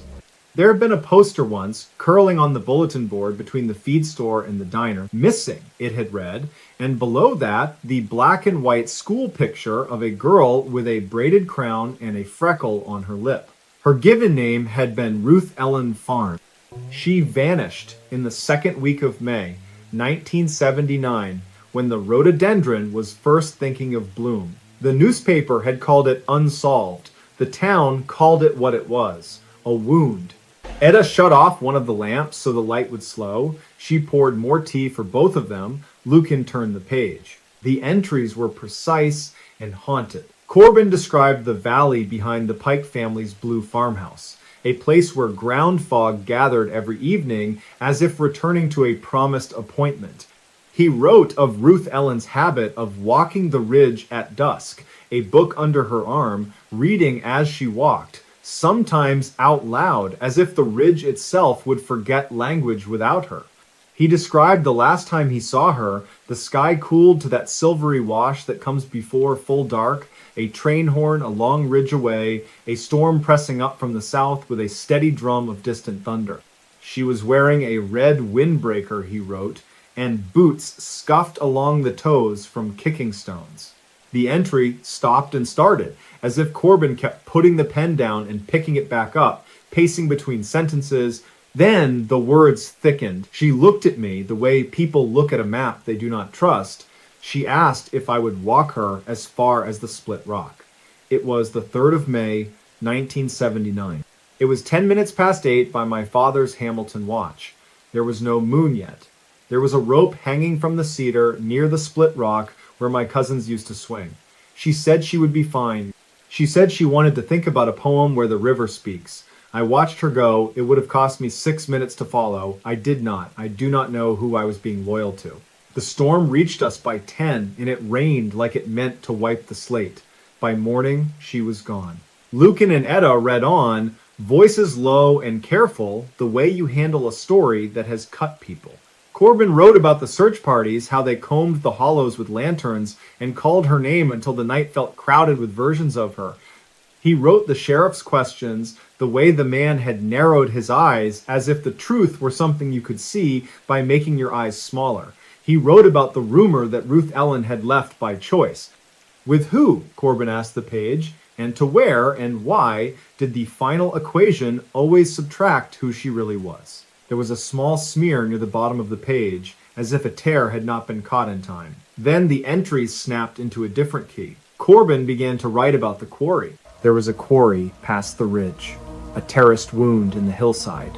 The quarry foreman was a man named Thaddeus Holt, who owned a truck with a broken taillight on the left and a way of looking at people that felt like being weighed. The Holt family went back to lumber times. They had money and land, and they moved as if the earth were theirs like a keyring. Thaddeus was in his late 30s that spring, with a face that would not commit to kind or cruel. He stood near the counter at the diner on the morning of the 5th and told Deputy Moxley that the quarry night watch had seen nothing. I did not believe him in the way a dog does not believe the hand that twice denies. I did not have proof. I had something worse, a small fear that I had done so little and it would turn into a lifelong habit. The diary moved forward in steps. Corbin wrote that he tried to speak to Ruth Ellen's mother and could not. He walked up the Pike driveway to the cedar and stared at the rope swing until he got dizzy with the rounds it must have turned. He wrote down times like someone trying to build a ladder of moments back to the one that broke. He wrote about working at a repair shop in Blue Lick, about washing carburetors in a thin, sour smell, about going home with his hands raw and his mind worse. He mentioned a pocket watch with a loose hinge, the Hamilton that had kept time the night Ruth Ellen disappeared. He said he kept it in a drawer because he did not deserve to know the hour. Etta tapped the page. The Hamilton, she said, barely above a whisper. Her eyes moved to the wall where the county map hung with its stunned constellations of pins. Lucan nodded. There were so many Hamiltons in the mining towns that the brand was nearly a local species. But the diary's insistence on the watch felt like a thread to pull later. He turned another page. The entry was dated late October of the same year. Corbin wrote about the storm that had come on a Friday, the creek flooding past the culverts, the quarry road sluiced with mud. He had taken a shortcut that evening across Holt property, he wrote, because his mother had a fever and he needed to fetch the doctor. He had seen the Holt truck near the quarry service gate. The left taillight was out. The right glowed like a single red eye. I tell myself now that I should have looked into the bed of that truck, he wrote, but the rain was a curtain and the doctor was half a mile behind and I was 19 and cowardice was wearing a believable costume. I kept moving. The diary thinned after that, as if the writer had lost the habit of confession. Months went by with only fragments. I saw her bracelet in a dream and woke with the taste of metal, he wrote in late winter. Then another spring came, and he wrote the name Ruth Ellen 3 times in a row and underlined it. Then the entries stopped. Lucan leaned back, eyes burning from the small type. He could feel a tug in the writing, a bias towards self-punishment, yet he could also feel something else. Corbin had set off signals in the diary and then never followed them. The quarry, the taillight, the rope swing, the Hamilton watch that had become an instrument of guilt. All signs, none of them tied to proof. Etta set the magnifier down and folded her hands.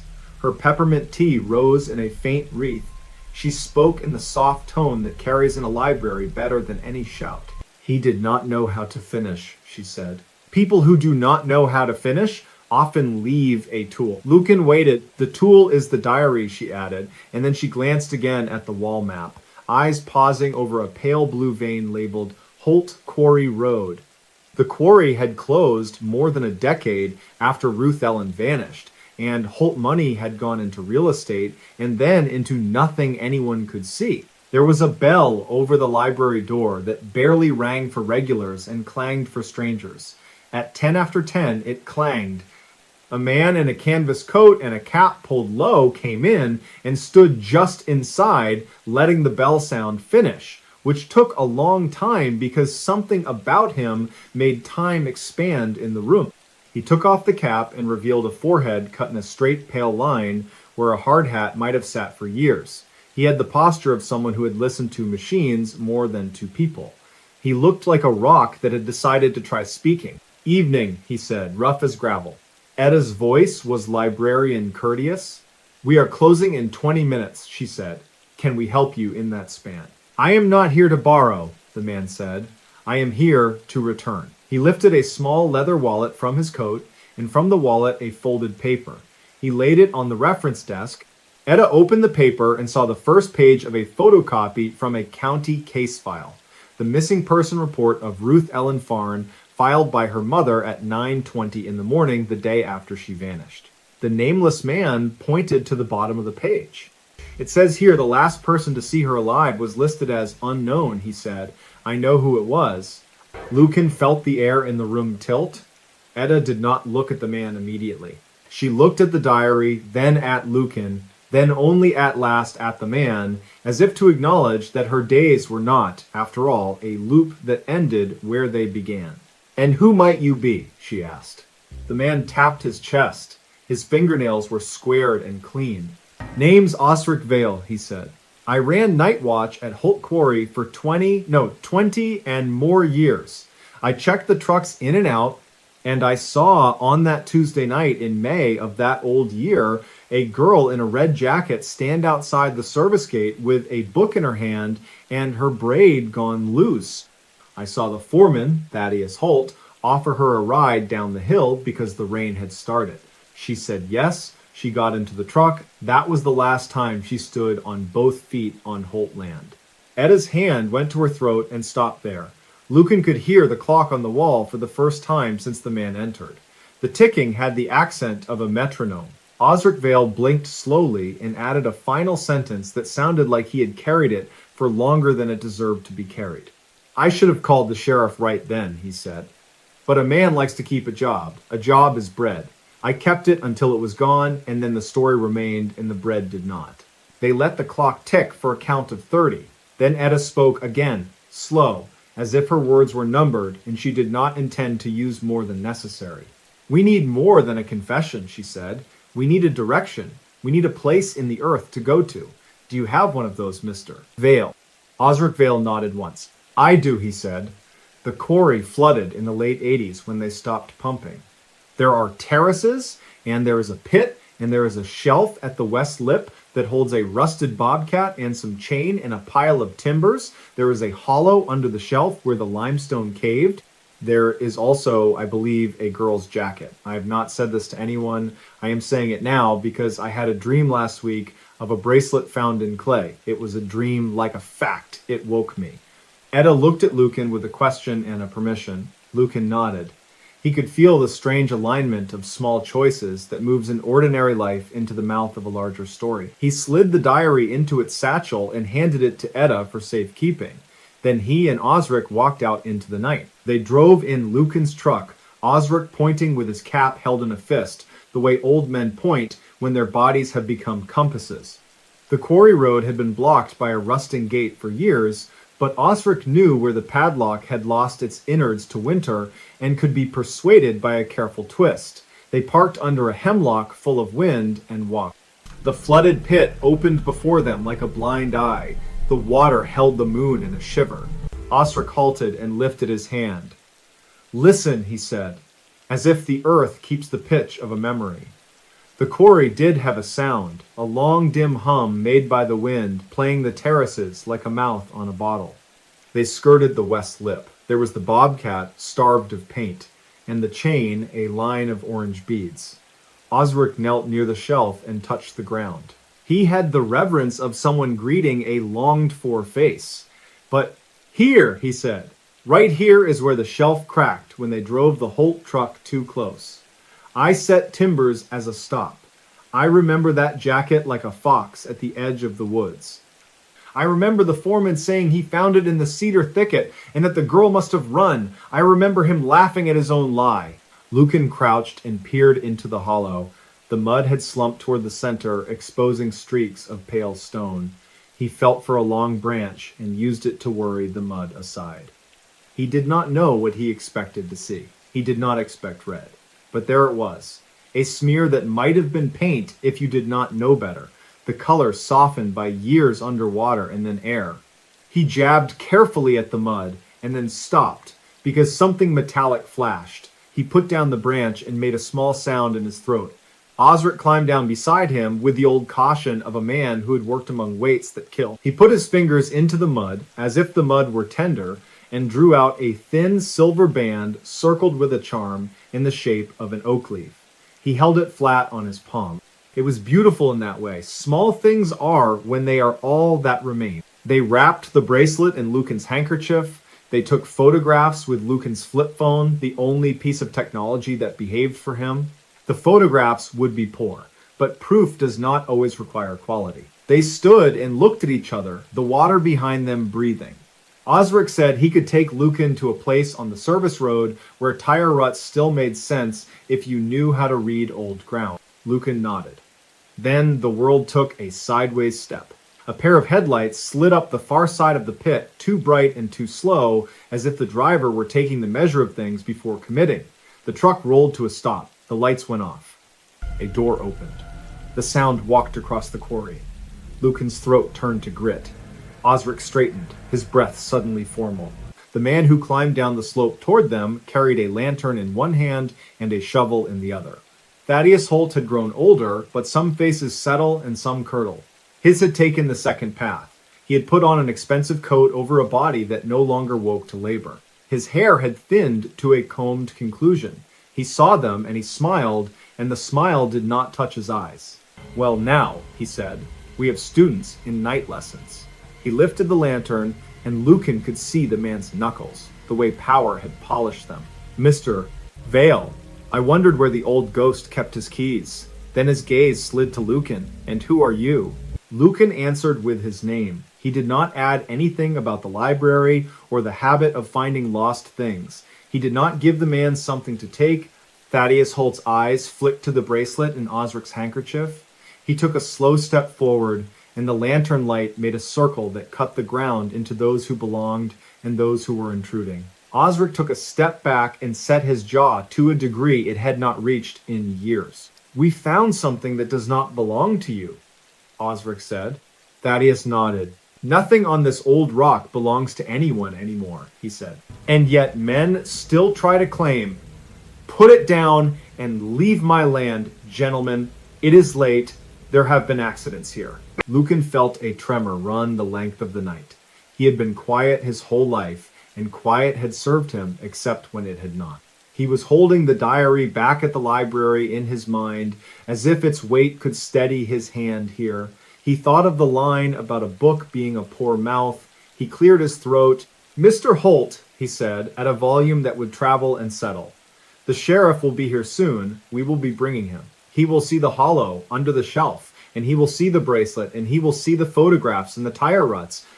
He will ask where you were on the 3rd of May, 1979, at 10 in the evening. He will ask if you gave a girl a ride. He will ask why your left taillight was out." Thaddeus watched Lucan speak as if he were watching a performance put on for someone else. When Lucan reached the part about the taillight, something in Thaddeus's face changed in the slightest manner, and the change was worth a chapter. Osric saw it too. He lifted his chin. "You picked her up," Osric said. "You took her to the shelter under the shelf when the rain turned mean. You tried to touch what was not yours to touch," she argued. "You pushed, the shelf cracked. You frightened yourself. You said to me the next morning that gravel shifts, that nothing is certain, that the girl probably ran off to Charleston with some long-haired boy. I carried your lie like a school bag till my shoulders ached. I am done." Thaddeus lifted the shovel and laid it across his shoulder like a piper lays a flute. His voice came back with new iron. "There is no body," he said. "There is no crime without a body. You have told yourselves a story, and you have told it with feeling. The county likes feeling. Feeling keeps folks from asking why jobs go, why the houses tilt, why their kids leave. Feeling is cheaper than roads. What you have is a trinket found in mud and a bedtime tale. Go home." Osric took a step forward then, which cost him. He had moved warily for so long that sudden movements had nearly been erased from his catalog. He stepped forward anyway and lifted the handkerchief with the bracelet as if showing an altarpiece. "This is a girl's life," he said. "Her mother kept a plate at the table for a year after she vanished. Her brother would not go near creeks. Her teacher quit teaching poetry. Her name was Ruth Ellen. We are not going home." The lantern flame guttered and returned. The quarry hummed. Lucan understood suddenly that Thaddeus Holt had not come here to be surprised by them. He had come to check a place that had itched him for decades. He had returned to the scene the way men return to mirrors. Meeting them here turned his check into a confrontation. He shifted the shovel from his shoulder to his hands. He lifted the blade a few inches. "You have been on my property 10 minutes, he said. "You have told me a story I do not care for. I am telling you to leave. Now." Lucan had nothing but words and a phone and a diary in a library that was 2 miles away. He thought of the cedar rope, of Corbin Pike counting minutes. He thought of his own long practice of stepping aside. He thought of the simple, unforgiving verb to stand. They did not move. It was Osric who reached into his pocket and did something he had not done in years. He held up a badge. It was old, the enamel scuffed, the county seal dulled, but the authority on it was not wholly gone. He had been deputized in the early 2000s to help with a flood evacuation up near Talcott, and he had never returned the badge because no one asked, and because people born under mines keep their badges the way they keep old nails. He held it at chest height. "I am calling the sheriff," he said, "and I am reporting that you have interfered with the discovery of possible human remains." He slipped the badge back into his pocket, took out his phone, and began to speak into it with the cadence of a man reciting from a sheet that exists only in his mind. Thaddeus Holt watched him, and the shape of the night changed again. The foreman of the past made a calculation in the present. He did not swing the shovel. He did not run. He did something more revealing. He set the shovel down, put his hands in his pockets as if to indicate an absence of intent, and he smiled without teeth. "You bring the law," he said. "I will bring my lawyer." He climbed back up to his truck, and the lantern made song with the chain as he passed. He drove away without headlights until the curve, then lit them when the road turned toward the old world where the law has buildings. The quarry returned to its hum. Osric ended his call and exhaled in a way that left him smaller. By the time the sheriff arrived, which was near midnight, the moon had climbed and the pit looked like a coin missing value. Sheriff Adela Moxley, daughter of the deputy in the diary, stepped down from her cruiser with two deputies behind her. She had a long stride and a look that let you know the truth would eventually be told. Lucan showed her the bracelet, the photographs, the hollow under the shelf. Osric told her about the truck and the taillight and the red jacket and the long withholding. Lucan said the name Corbin Pike and handed over the satchel with the diary, which Etta had insisted on bringing herself. The library bell had clanged one last time for the night, and Etta had locked up and driven peppermint steam still in her thermos, because she would not allow that diary to leave the county without a witness. Sheriff Moxley opened the diary with the care of someone who had known its shadow since childhood. She read the first page and she closed her eyes once, which was all she allowed herself. She called for a search team with a forensic consultant from Beckley. The consultant arrived near 2 in the morning with a cooler of tools and a way of speaking to mud. They worked under floodlights that made the quarry feel like a stage set built for a very slow play. At 4, a deputy held up a small button with a flower pressed into it. At 5, another found a string of sewing thread preserved in clay. The bracelet lay on a clean cloth like a star. When the sun finally took the place in the sky it liked best, a piece of bone was lifted in a small sieve. The consultant looked up and nodded. Everyone who had been awake all night felt a second-day break inside the first. Sheriff Moxley placed Thaddeus Holt under arrest for obstruction that morning, and by evening for suspicion of homicide based on material evidence pending full identification. He was taken from his large house on Birch Street while people watched from porches with their morning coffee not yet cold and their mouths a little open. The old Holt money bought an attorney whose voice had unwrapped many men from many ropes. The attorney said there was no direct evidence. The attorney said the bracelet could have been dropped any time. The attorney said the ground shifts and stories shift and memory is unreliable. The attorney said the word conjecture with relish. For once, the county had more than memory. It had the diary, and it had Osric Vale, and it had a button, and a thread, and a thin band of silver in a place in the earth where a shelf had given way. It had Corbin Pike's story, which, when set beside Osric's, made a set of rails the train of truth could travel on. Sheriff Moxley walked that train into the courthouse with a steadiness that came from living here long enough to have seen the inside of other trains. The hearing fell on a Wednesday, the second week of October, the year 2003, written in the clerk's ledger in longhand, because that was the tradition. The courtroom smelled like old books and the sweet pine of new benches. The judge was a woman from Summers County with eyes like a hawk's when the hawk is hungry. Lucan sat near the back with Etta and Osric. Corbin Pike sat nowhere. He was never found. The diary had ended in winter and never resumed. Rumor said he left for Illinois. Another rumor said he worked on boats in Louisiana and stopped writing forever, which is a kind of leaving. Osric spoke first. He told the judge about the night in May, the rain, the red jacket, the ride offered and accepted, the long silence that followed.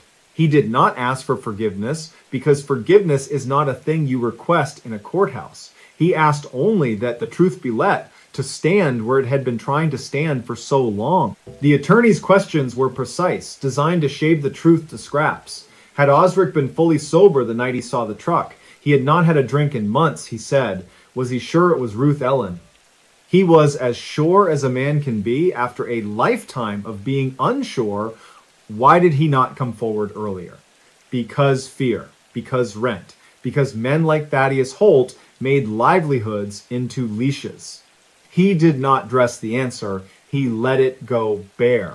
Etta spoke, called as a custodian of the diary for the purposes of chain of custody. She testified to how the diary came into her library, how she recognized names within it, how she brought it under her care until she could place it into the hands of the law. She was the only witness who made the attorney blink without knowing why. It was something about the way she said the word dear once when describing a note in the margin, as if she were speaking directly to the absent dead and the absent diarist both at once. Then the forensic consultant spoke, careful, unsentimental. The bone fragment, he said, was human and consistent with a girl of Ruth Ellen's age.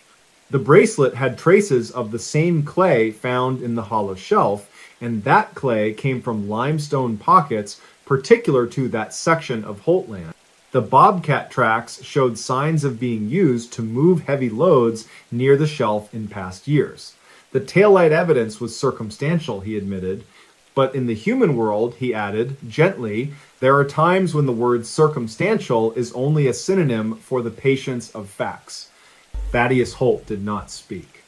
He sat with his hands folded, his thumbnail pressed into his middle finger until the nail went white.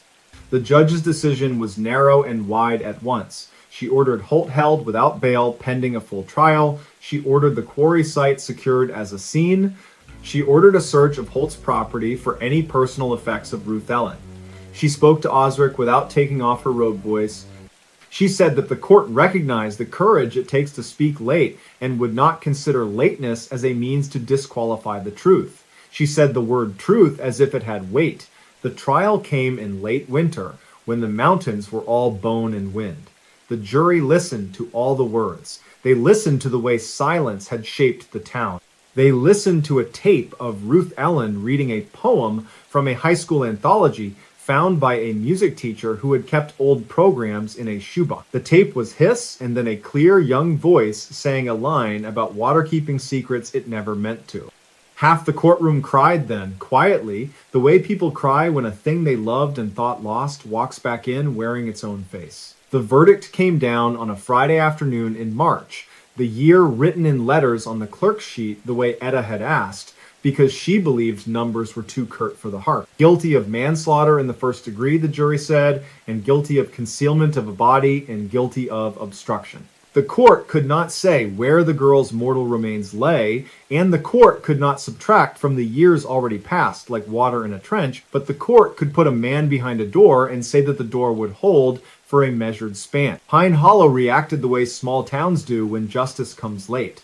The feed store stayed open an extra hour that night. The diner served pie on the house to anyone who remembered the poster on the bulletin board. Ruth Ellen's mother, older now and quieter, stood by the cedar tree in her yard and touched the rope with a hand that had done hard work. She told Etta that the bracelet had been given for a birthday long ago, and that she had sewed the button with the flower the week before the girl vanished, and that she had dreamed year after year of a hollow under rock and could not say it without feeling foolish. Lucan walked the ridge at dusk in April. The valley put on its fog like it always had, a habit it would keep after every human name had gone soft. He thought about Corbin Pike and his inability to finish, about the way some lives are a sentence that will not turn into a period, no matter how the speaker tries. He thought about Osric Vale and the slow courage that can take a lifetime to ripen. He thought about Etta, who tended not just books, but the municipality of memory. He let the wind pass through his coat. He sat on the split rock, which a tree root had shouldered out of alignment since that long ago year. He said quietly, a name. He said it once and then again. There was no charm in the saying. There was only the small act of putting the correct shape into the air. On a Thursday in May, the sheriff's office held a simple service near the quarry. A pine box, empty but symbolic, was lowered into a garden of wildflowers that school children planted along the fence. Ruth Ellen's mother stood with her hand on the wood. Osric Vale stood nearby with his cap off, speaking to no one, his eyes on the hollow where he had first bent, and found a life's last circle of silver. Etta read a poem in a voice that did not wobble. Lucan kept to the edge, as was his habit, a finder at the border of found and still lost. After the service, he drove to the little church outside Raynell, the one with the leaning steeple where he had first found the satchel under the pew. He wanted to thank a place for being the place where a thing had shifted. He parked and stood under the eaves as rain began, not in storm, but in a soft, competent fall. He went inside. The air smelled like hymnals and dust. He knelt by the last bench and checked beneath it, not expecting anything, only repeating the movement as one repeats a prayer that once worked. He found a single object lodged against the legging of the pew. It was a pocket watch. The case was brass with a scratch like a small comet. The hinge was loose. When he opened it, the face was fractured and yet still legible. The brand was Hamilton. The second's hand had stuttered to a stop at a stubborn place between 9 and 10. Inside the back cover was an engraving. The lettering had been done by an amateur, careful and slightly crooked. It read, "In thin letters and without dates, keep time for those who cannot." Lucan closed the watch gently. He sat a while with it resting warm in his palm. Then he rose and drove the winding road back into town. He stopped at the library because the library had become his way of ending and beginning days. Etta looked up when he came in and saw the watch. She did not ask where it had been. He set it on the reference desk, and they watched it as if it might choose to tick again. It did not. That was fine. The diary rested on the desk beside it, now in a plastic sleeve for the sake of the archivist who would eventually request it. Etta had tucked a slip of paper inside the sleeve with a note for the future. Found by Lucan Merritt in a church near Raynell on the 3rd of October, year written out in words for the sake of the heart, brought to the library, handed to the law. May it help the next person who is trying to tell the truth with a poor mouth. Lucan left the watch in Etta's care because she was good at tending the tools people leave behind when they run out of ways to finish. He walked back outside into a spring that had decided finally to pry winter loose. The wind moved through the oaks. He thought about how time does not heal anything.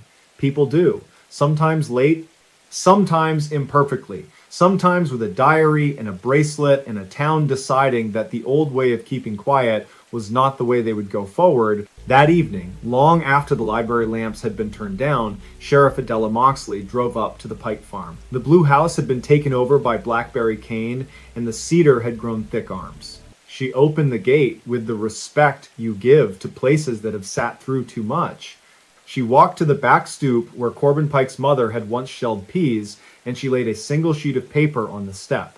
It was a copy of the court's decision, written in plain language, names and dates and letters, no numbers. She laid a stone on top of it so the wind would not take the words away.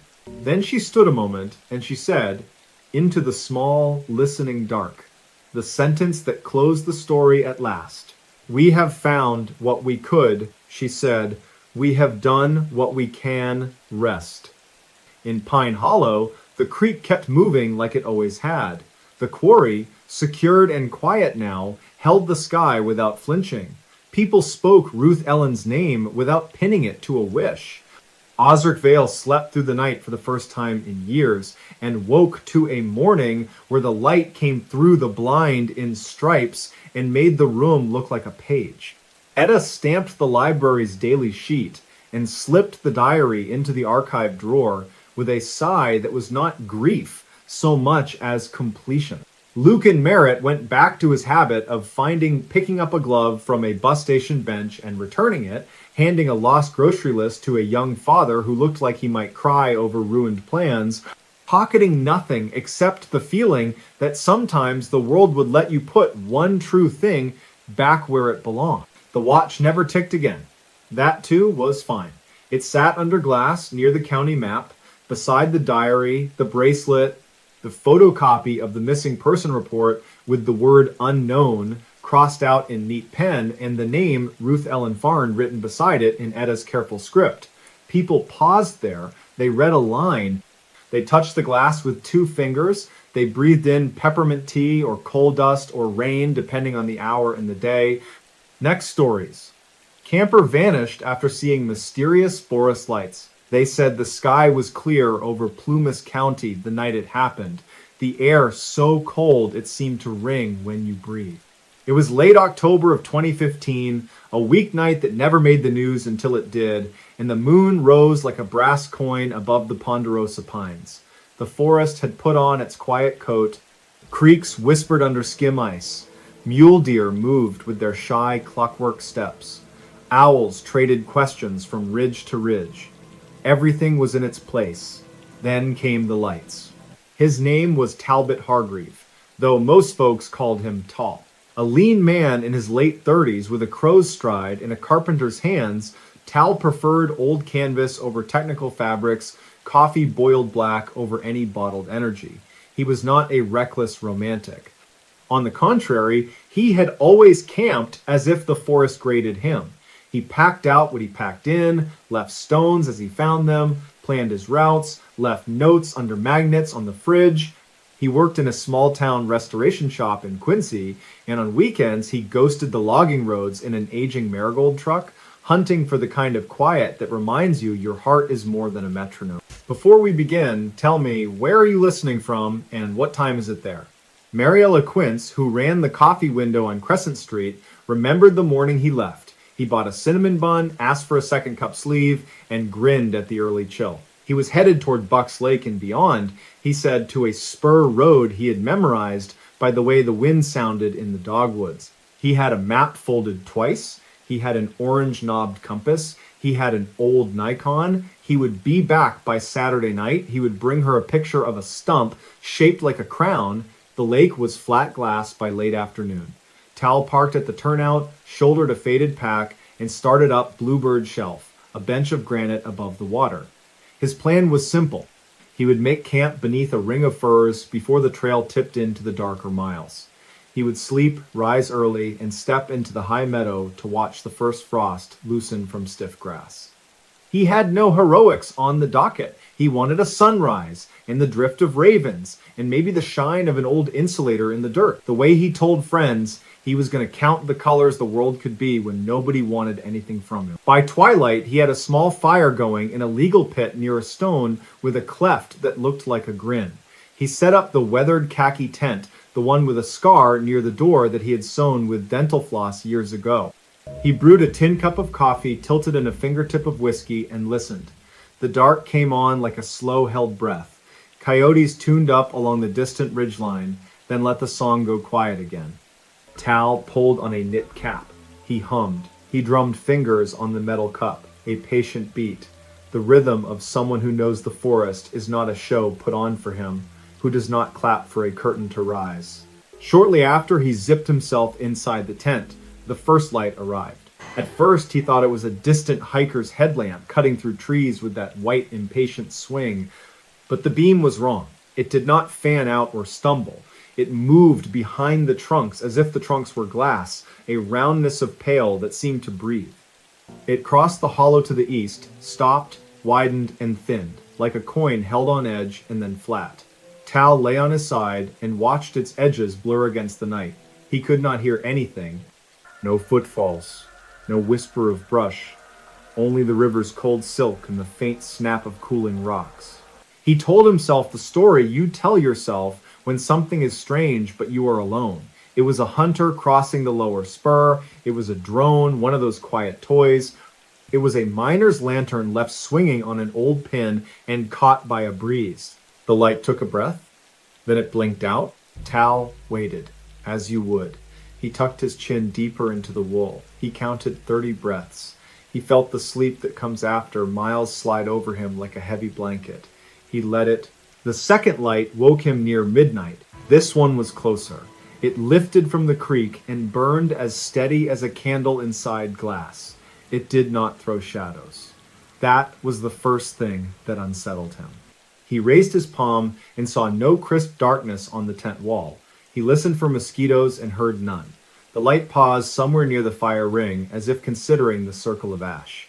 Then it rose by a hand's breadth and made a delicate turn, no sound of foot, no drag of chain. It did not ring any of the bells the mind uses to stay calm. Tal whispered a word he would not remember later. His mouth went dry, the light drifted toward the tent. There is a moment in some nights when the air feels like a hallway and you feel both inside and outside your life. Tal opened the zipper a hand's width. Cold slid in like a knife. The light hovered beyond the flap. Close! It was not a ball, but a shape, like a slow heart, pulsing small, then full, a pale amber that carried a low hum that was not a hum, more the memory of one. Tal put his face to the gap and inhaled the scent of wet stone and metal warmed by sun, though the sun had long since left. The light answered by shrinking, then brightening, then pulling itself into a thin thread and slipping past his line of sight. Tal felt something like relief. He felt something like being counted. He lay back. He pulled the wool over his chest. He told himself that he should mark the hill with a rock arrow in the morning, write the time in his small notebook so he did not let the forest rearrange his memory. He should go back to sleep. He should watch the light if it returned. He should not invite it. In Quincy, the clock on the courthouse ticked toward the stomach hours, the ones no one claims. In the tent, Tal's breath evened out.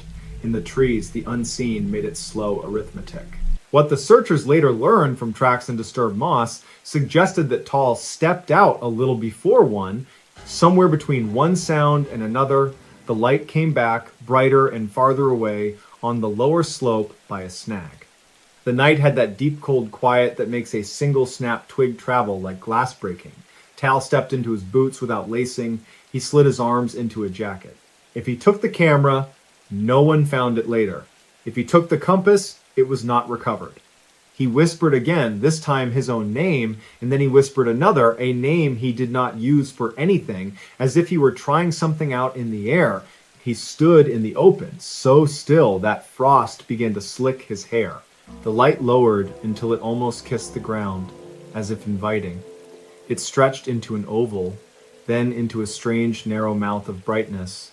Then it returned to its slow heart. It turned once, the way a bird will turn mid-air to remeasure a wind. Tal took 3 steps downhill. In the morning, Mariella Quince would get out of bed with the feeling she had left some appliance running. She would sniff for heat, touch the stovetop, check the iron, pace the rooms, then laugh softly at herself and pour the batter for pancakes. She would stand at the window with a spatula and watch a raven ride a thermal like a thought. She would tell herself she was thinking of a friend because it was Saturday. Before dawn, the cold deepened into a grit that crackled underfoot. The light floated sideways, a slow, patient walk. Tal followed at a distance that felt like letting a shy dog lead him to something it wanted to show, but would bolt if he rushed. He went past the grinstone, past his fire circle, across a small spill of scree where his boots scraped softly. He should have turned back, where the duff thinned and the old burn began.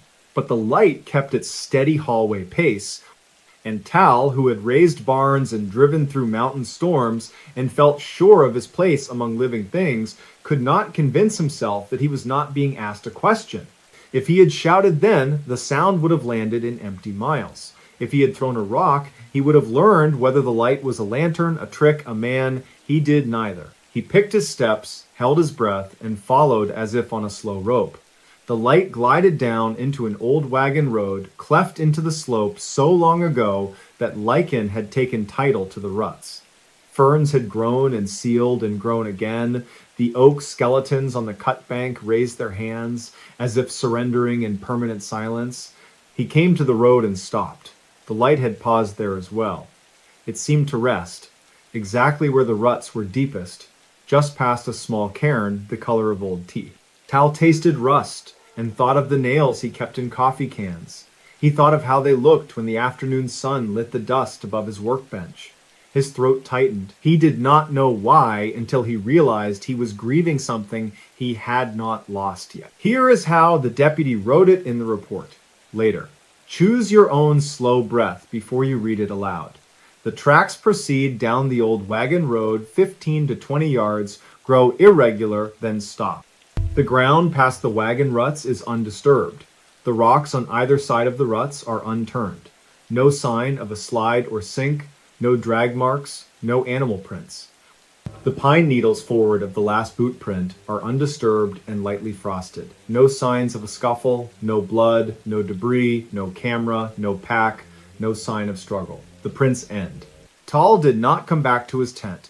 The fire ring stayed neat, the coffee tin sat where he had left it, the map was on the stump with a pine cone as a paperweight, the tent zipper was half down, a moth had become a small white leaf near the lantern and then fallen.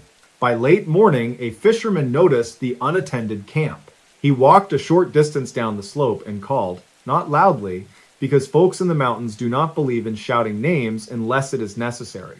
When he got no answer, he called a second time. The third time, his voice thinned. He looked around, saw the boot prints, followed them to the wagon road, and found the place where they ended like a sentence cut short with a blank page. He did the correct thing. He did not play detective. He walked back to the truck turnoff and drove out until his phone found a skiff of service. He told the dispatcher what he had seen and what he had not. He used the word strange only once.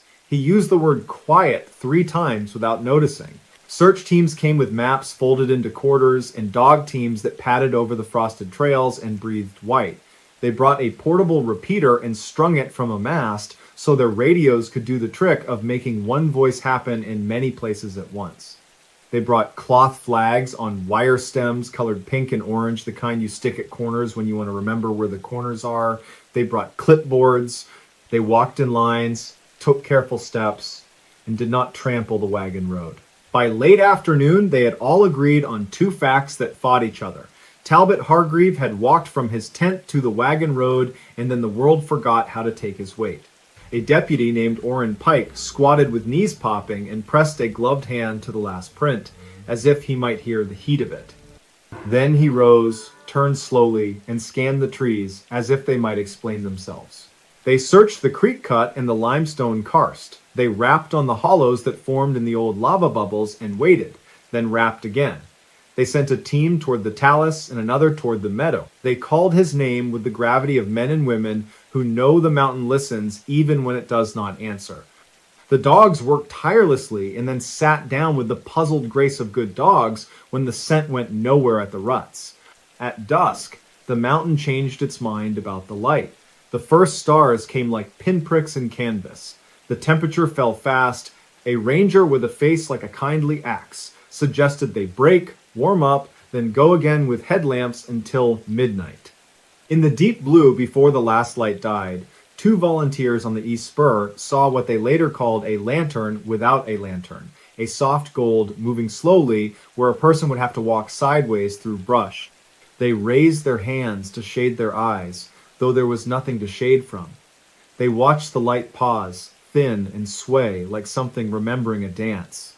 They were tired, they were cold. They kept watching until the light moved behind a screen of firs and did not come out the other side. The report notes their statement but brackets it with a word that men write when they do not want to be cruel. Anecdotal. In town, Mariella kept the window open past her usual hour. She propped the door and listened for the Marigold truck. She told herself the lake roads could be slow. She told herself the map fold he trusted might have torn free from his pocket. She told herself the forest sometimes asked for a little more time. When the last customer left, she wiped the counter twice, then twice again. The lights above the espresso machine made a faint hum, the kind that tells your teeth a story you cannot hear. She switched them off. The place felt suddenly bigger. The second day, the light snow that threatens but never commits in early mountain winter made a cameo. Flakes appeared and then decided not to. The search teams broadened their grid. A plane from a neighboring county made lazy ladders above the slopes as a spotter peered through glass. A reporter from Reno asked a question about missing hikers and statistics, then asked a second, softer question about hope. The second was not recorded.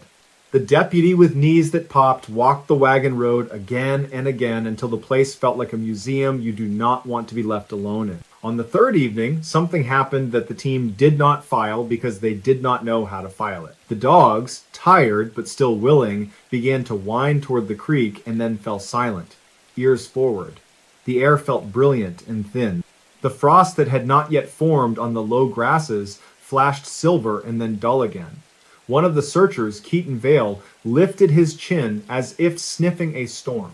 Later, he would say that the smell was not like rain or snow or tree, but like penny metal and warm glass, a scent he did not associate with the forest. The feeling did not last. It arrived and folded itself away. Keaton thought of reverence without wanting to. The sheriff met with the family. He stood, hat in hand, and talked in a steady voice about statistics, outcomes, windows of survival. He said the word hypothermia carefully, as if it had corners. Tal's sister listened without blinking, then asked if the wagon road had ever been used for anything other than hauling lumber. The sheriff said yes, and then he said no, the way people do when a thing has had more than one truth across its life. He said the road may have seen other kinds of traffic. He did not say smuggling or mining or midnight. He did not say lights. He did say that they would not stop looking until the looking had been done right. On the fourth day, clouds came low and made the hills feel closer. The team decided to draw in, rest crews, review what they knew. They brought the map into the warming tent and pinned corners with mugs. The wagon road was a small line on the big paper, a ghost of a path in a forest of contour rings. The last boot print was a brown dot in a loop of red pencil. The tent site was a small square. A few notes in the margins recorded the ordinary things that search maps often hold. Stumps that looked like men, hollow with owl, disturbance from bear. These ordinary fragments tried to argue the world was still the same, but the red loop at the wagon rut insisted otherwise. In the middle of that day, an older man walked into the search post. He wore a hat as old as the hat band and a coat that had known every kind of weather north of Sacramento. He introduced himself as Ilias Moro. He tapped the brim of his hat to each person the way people do when they learned manners before the new century. He said he had worked on the railroad in his youth, hauled timber later, and then run a bait shop that folded when the freeway did what freeways do. He said he had not hiked Bluebird Shelf in many years, but knew the wagon road when it was still almost a road.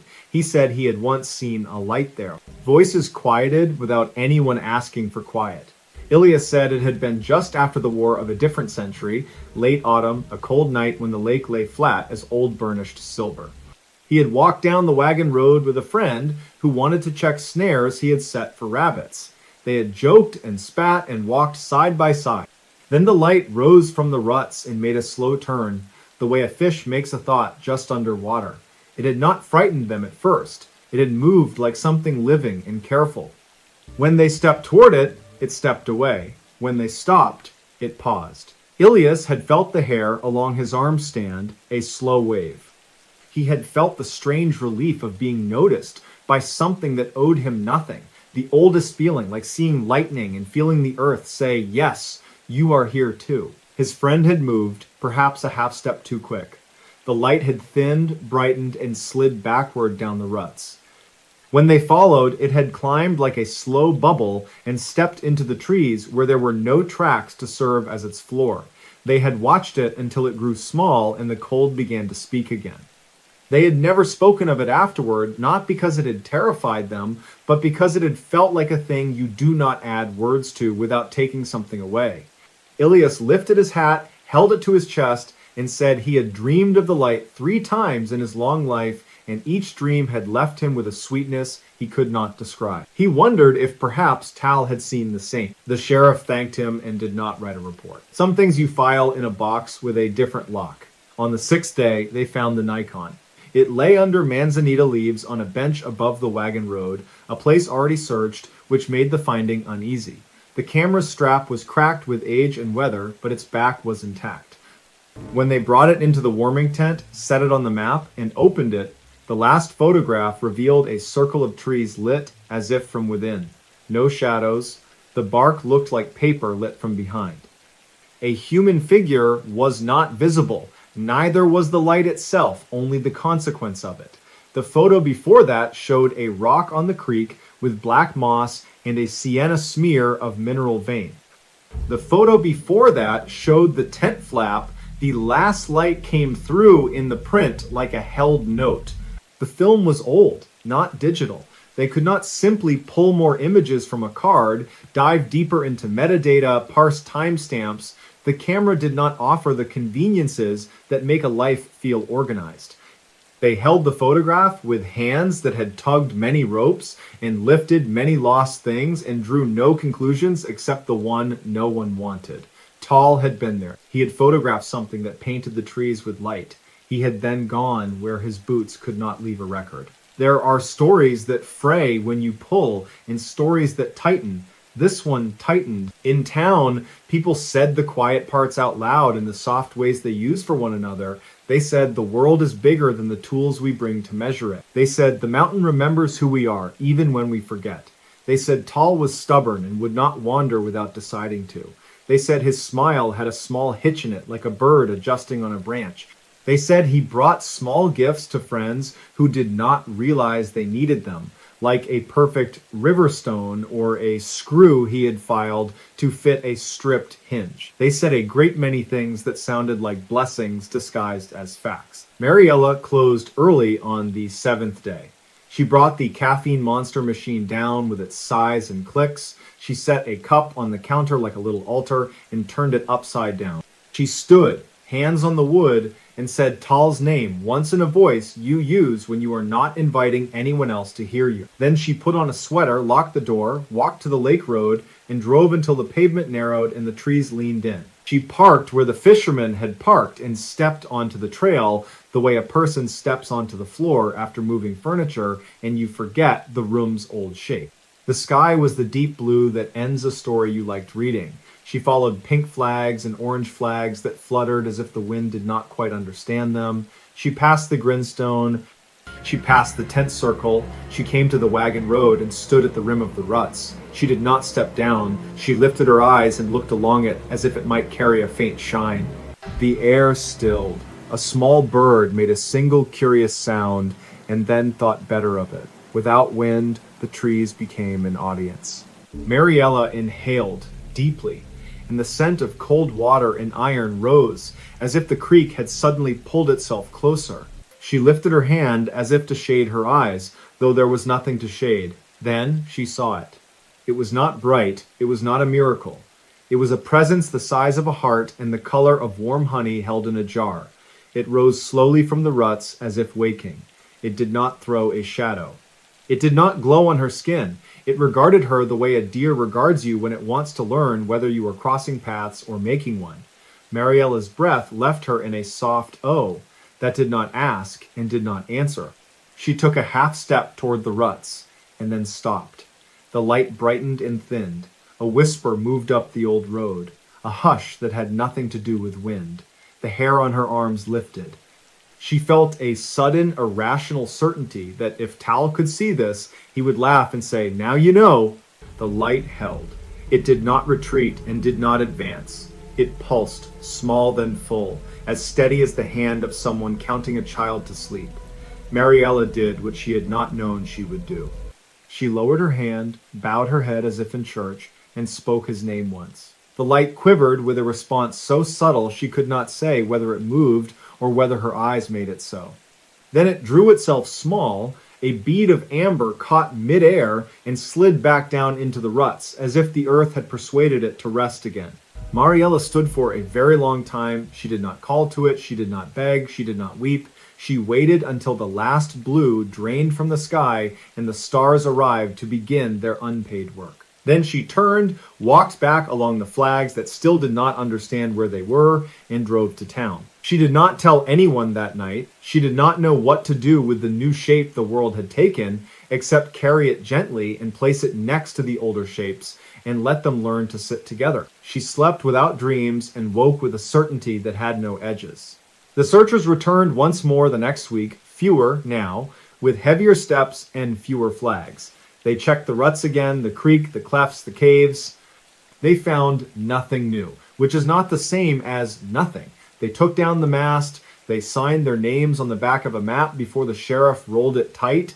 They packed up the warming tent and turned the ground back to the ground. Winter came early that year. It arrived as a patient, insistent hand, laying white cloths over the stone, tucking cold into the hollows, polishing the black bark. The lake took a skin of ice and learned to speak again only when the afternoons were warmer. Elk passed with the gravity of creatures that never ask permission. Owls resumed their voting. The light in the wagon road, if it rose, rose for no one or for someone who did not write it down. The mountains do not submit logs. In Quincy, the restoration shop went on, the sawdust drifting through beams of light that cut the air into rooms. There were chairs to repair and the desk that never quite stopped squeaking. The Marigold truck stayed in its lot longer than trucks like that prefer. In late winter, a friend of Tal's started it once and let it run, then shut it off and leaned his head on the wheel with his eyes closed. You could make a prayer out of that sound if you wanted, the engine steadying and then letting go. Spring came with its oversized ambition. On a day when the alder tossed catkins like confetti, Mariella carried a paper envelope to the lake road and tucked it under a rock near the grindstone. Inside were three small things. The first was a photograph of her window in the morning when the first sun came through the steamed glass. It looked like a lake trying on the sky for size. The second was a black screw filed down to fit a stripped hinge Tal would have approved. The third was a letter only 2 sentences long, which she had written by hand with a pen that liked to blot. It said, "I saw it. And if there is a way to learn the language it speaks, I will learn it without asking it to say too much." In late summer, a hiker from Oroville took a photo of a slow light on the far slope as dusk slurred day into night. The photo never made the paper. It lived on a phone as a story people tell on porches when the air is kind and the cicadas sing. The hiker's voice did not climb into drama when he told it. He only said it was like watching a thought move through the trees that was not his thought, and he had never envied a thought before. Years settle. They thicken and then thin like seasons that forgot their order. The calendar pages flutter. The sheriff retires. The deputy with the popping knees buys a second-hand boat. Ilias Moro moves to his daughter's house down below and dies in a chair in late spring with a smile on his face. A smile his daughter calls a sunrise he decided to keep. The bait shop, long closed, collapses under one of those winds that decide old things are beautiful but need less standing. Mariella keeps the coffee window, then sells it to a kid who plays good music too loud, then opens a smaller place with fewer choices where the menu fits in a single breath. She learns to make bread that forgives her on bad days. On a mild October night many years later, the town hall hosts a talk about the trails. A ranger points to maps and speaks in a steady voice that makes complicated things feel arranged. A small display in the back shows found items from search efforts over the years.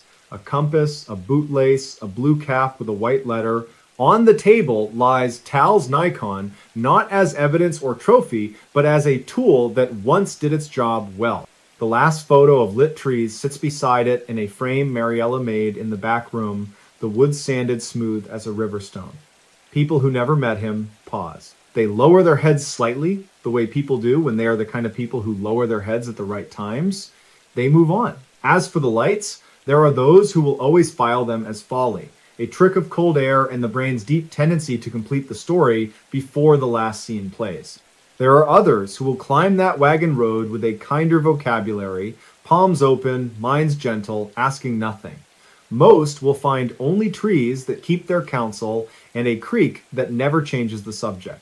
A few will smell warm glass and cold air and feel the skin of the world lift as if remembering something, then settle again. What is certain is simple and hard. Talbot Hargreave walked from his tent on a clear night in the high Sierras, late October of 2015, toward a light that moved as if thinking. He stepped onto an old road, cut into the slope by men who wanted one thing and made, by accident, a place that can hold another. He followed the light a little way. His boot prints ended. His leaving did not. The mountain kept its quiet coat. The owl called and was answered. The creek went on practicing its single song. The wagon road became, in time, only a dimmer line in the understory, a thought half forgotten that can be remembered if you catch it sideways. If you go there, go with a slow heart. Do not demand a history. Bring a thermos and a good word for the trees. Sit a while and let the hill decide whether to notice you. If a light rises, do not chase. If it does not, give thanks for the sort of world where both outcomes are possible without requiring a verdict. Mariella, who sees the seasons roll like patient wheels, sometimes drives to the turnoff and walks to the grindstone. She does it without ceremony. She sits and listens. She speaks his name softly once and then tells him what the bread did that day, how the first loaf came out with a shy curve, how the second rose in a way that made the kitchen smell like a promise coming true. She does not ask for anything in return. She tells him where the ravens nested this year and how one feather lay perfect on the sidewalk. She tells him the lake wore the sky like a coat. When she is done, she places her palm on the rock. Sometimes the cold bites. Sometimes she feels a faint warmth find her skin, the way a hand finds another in a crowded room. Then she stands, brushes pine duff from her pants, and walks back toward the truck as the first stars prick the evening. Next stories. Kidnapped girl outsmarts serial killer to survive. Bitter Creek Road, Wyoming. How Leora Penn outsmarted a serial killer and lived, The night began with a wind that came down from the high country like a warning, dry and restless, tumbling sage and dust across a two-lane ribbon of asphalt called Bitter Creek Road. It was Thursday, September the 12th, 2019, a little past 9 in the evening, when Leora Penn turned off the interstate and toward the quiet lights of a town that wore its name like a shrug. Red Butte, Wyoming. She was driving a sun-faded sedan that coughed whenever the grade rose. Her hands on the wheel were steady, even as the sky grumbled, even as the radio lost its station to static and distance. Leora had been on the road since sunrise, crossing the spine of the West with a suitcase and a ham sandwich and the kind of determination that makes you look older from far away and younger once you're close enough to hear her laugh. She was heading for her aunt's place in Idaho Falls, a temporary landing pad, a new beginning. She kept the window cracked to smell the night and to keep herself awake. The air had a clean mineral edge, as if the hills had been rinsed and set out to dry, and the moon was a thin blade above the horizon. At the edge of Red Butte stood the Lariat Fuel and Mart, a convenience store with a buzzing sign and a single diesel pump that glowed like a small promise. Leora pulled in, cut the engine, and felt the silence rush in around her. The store's windows were crowded with paper ads for elk tags and chains, for fresh jerky and trucker showers. She added gas, checked the oil, and went inside for coffee that tasted as if it had been waiting all day for someone to believe in it. The clerk, an older woman in a turquoise bolo tie, nodded to the bell that slept above the door. They talked for a minute about the wind and the road to the state line. The clerk told her to watch for deer. Leora smiled, folded a paper map into her pocket as a quiet insurance policy, and stepped back into the night. She did not see the man in the dark jacket until he was already near her car. He had the posture of someone who could lift an engine block without complaint. His truck was parked by the ice machine, white paint dulled by dust, a front bumper grated with shale scratches. When he spoke, his voice was low, polite, practiced. He said he was headed northwest as well. He said he was a good neighbor on a bad stretch of road. He said he had a set of tools if she needed a jump. Leora, wary but tired,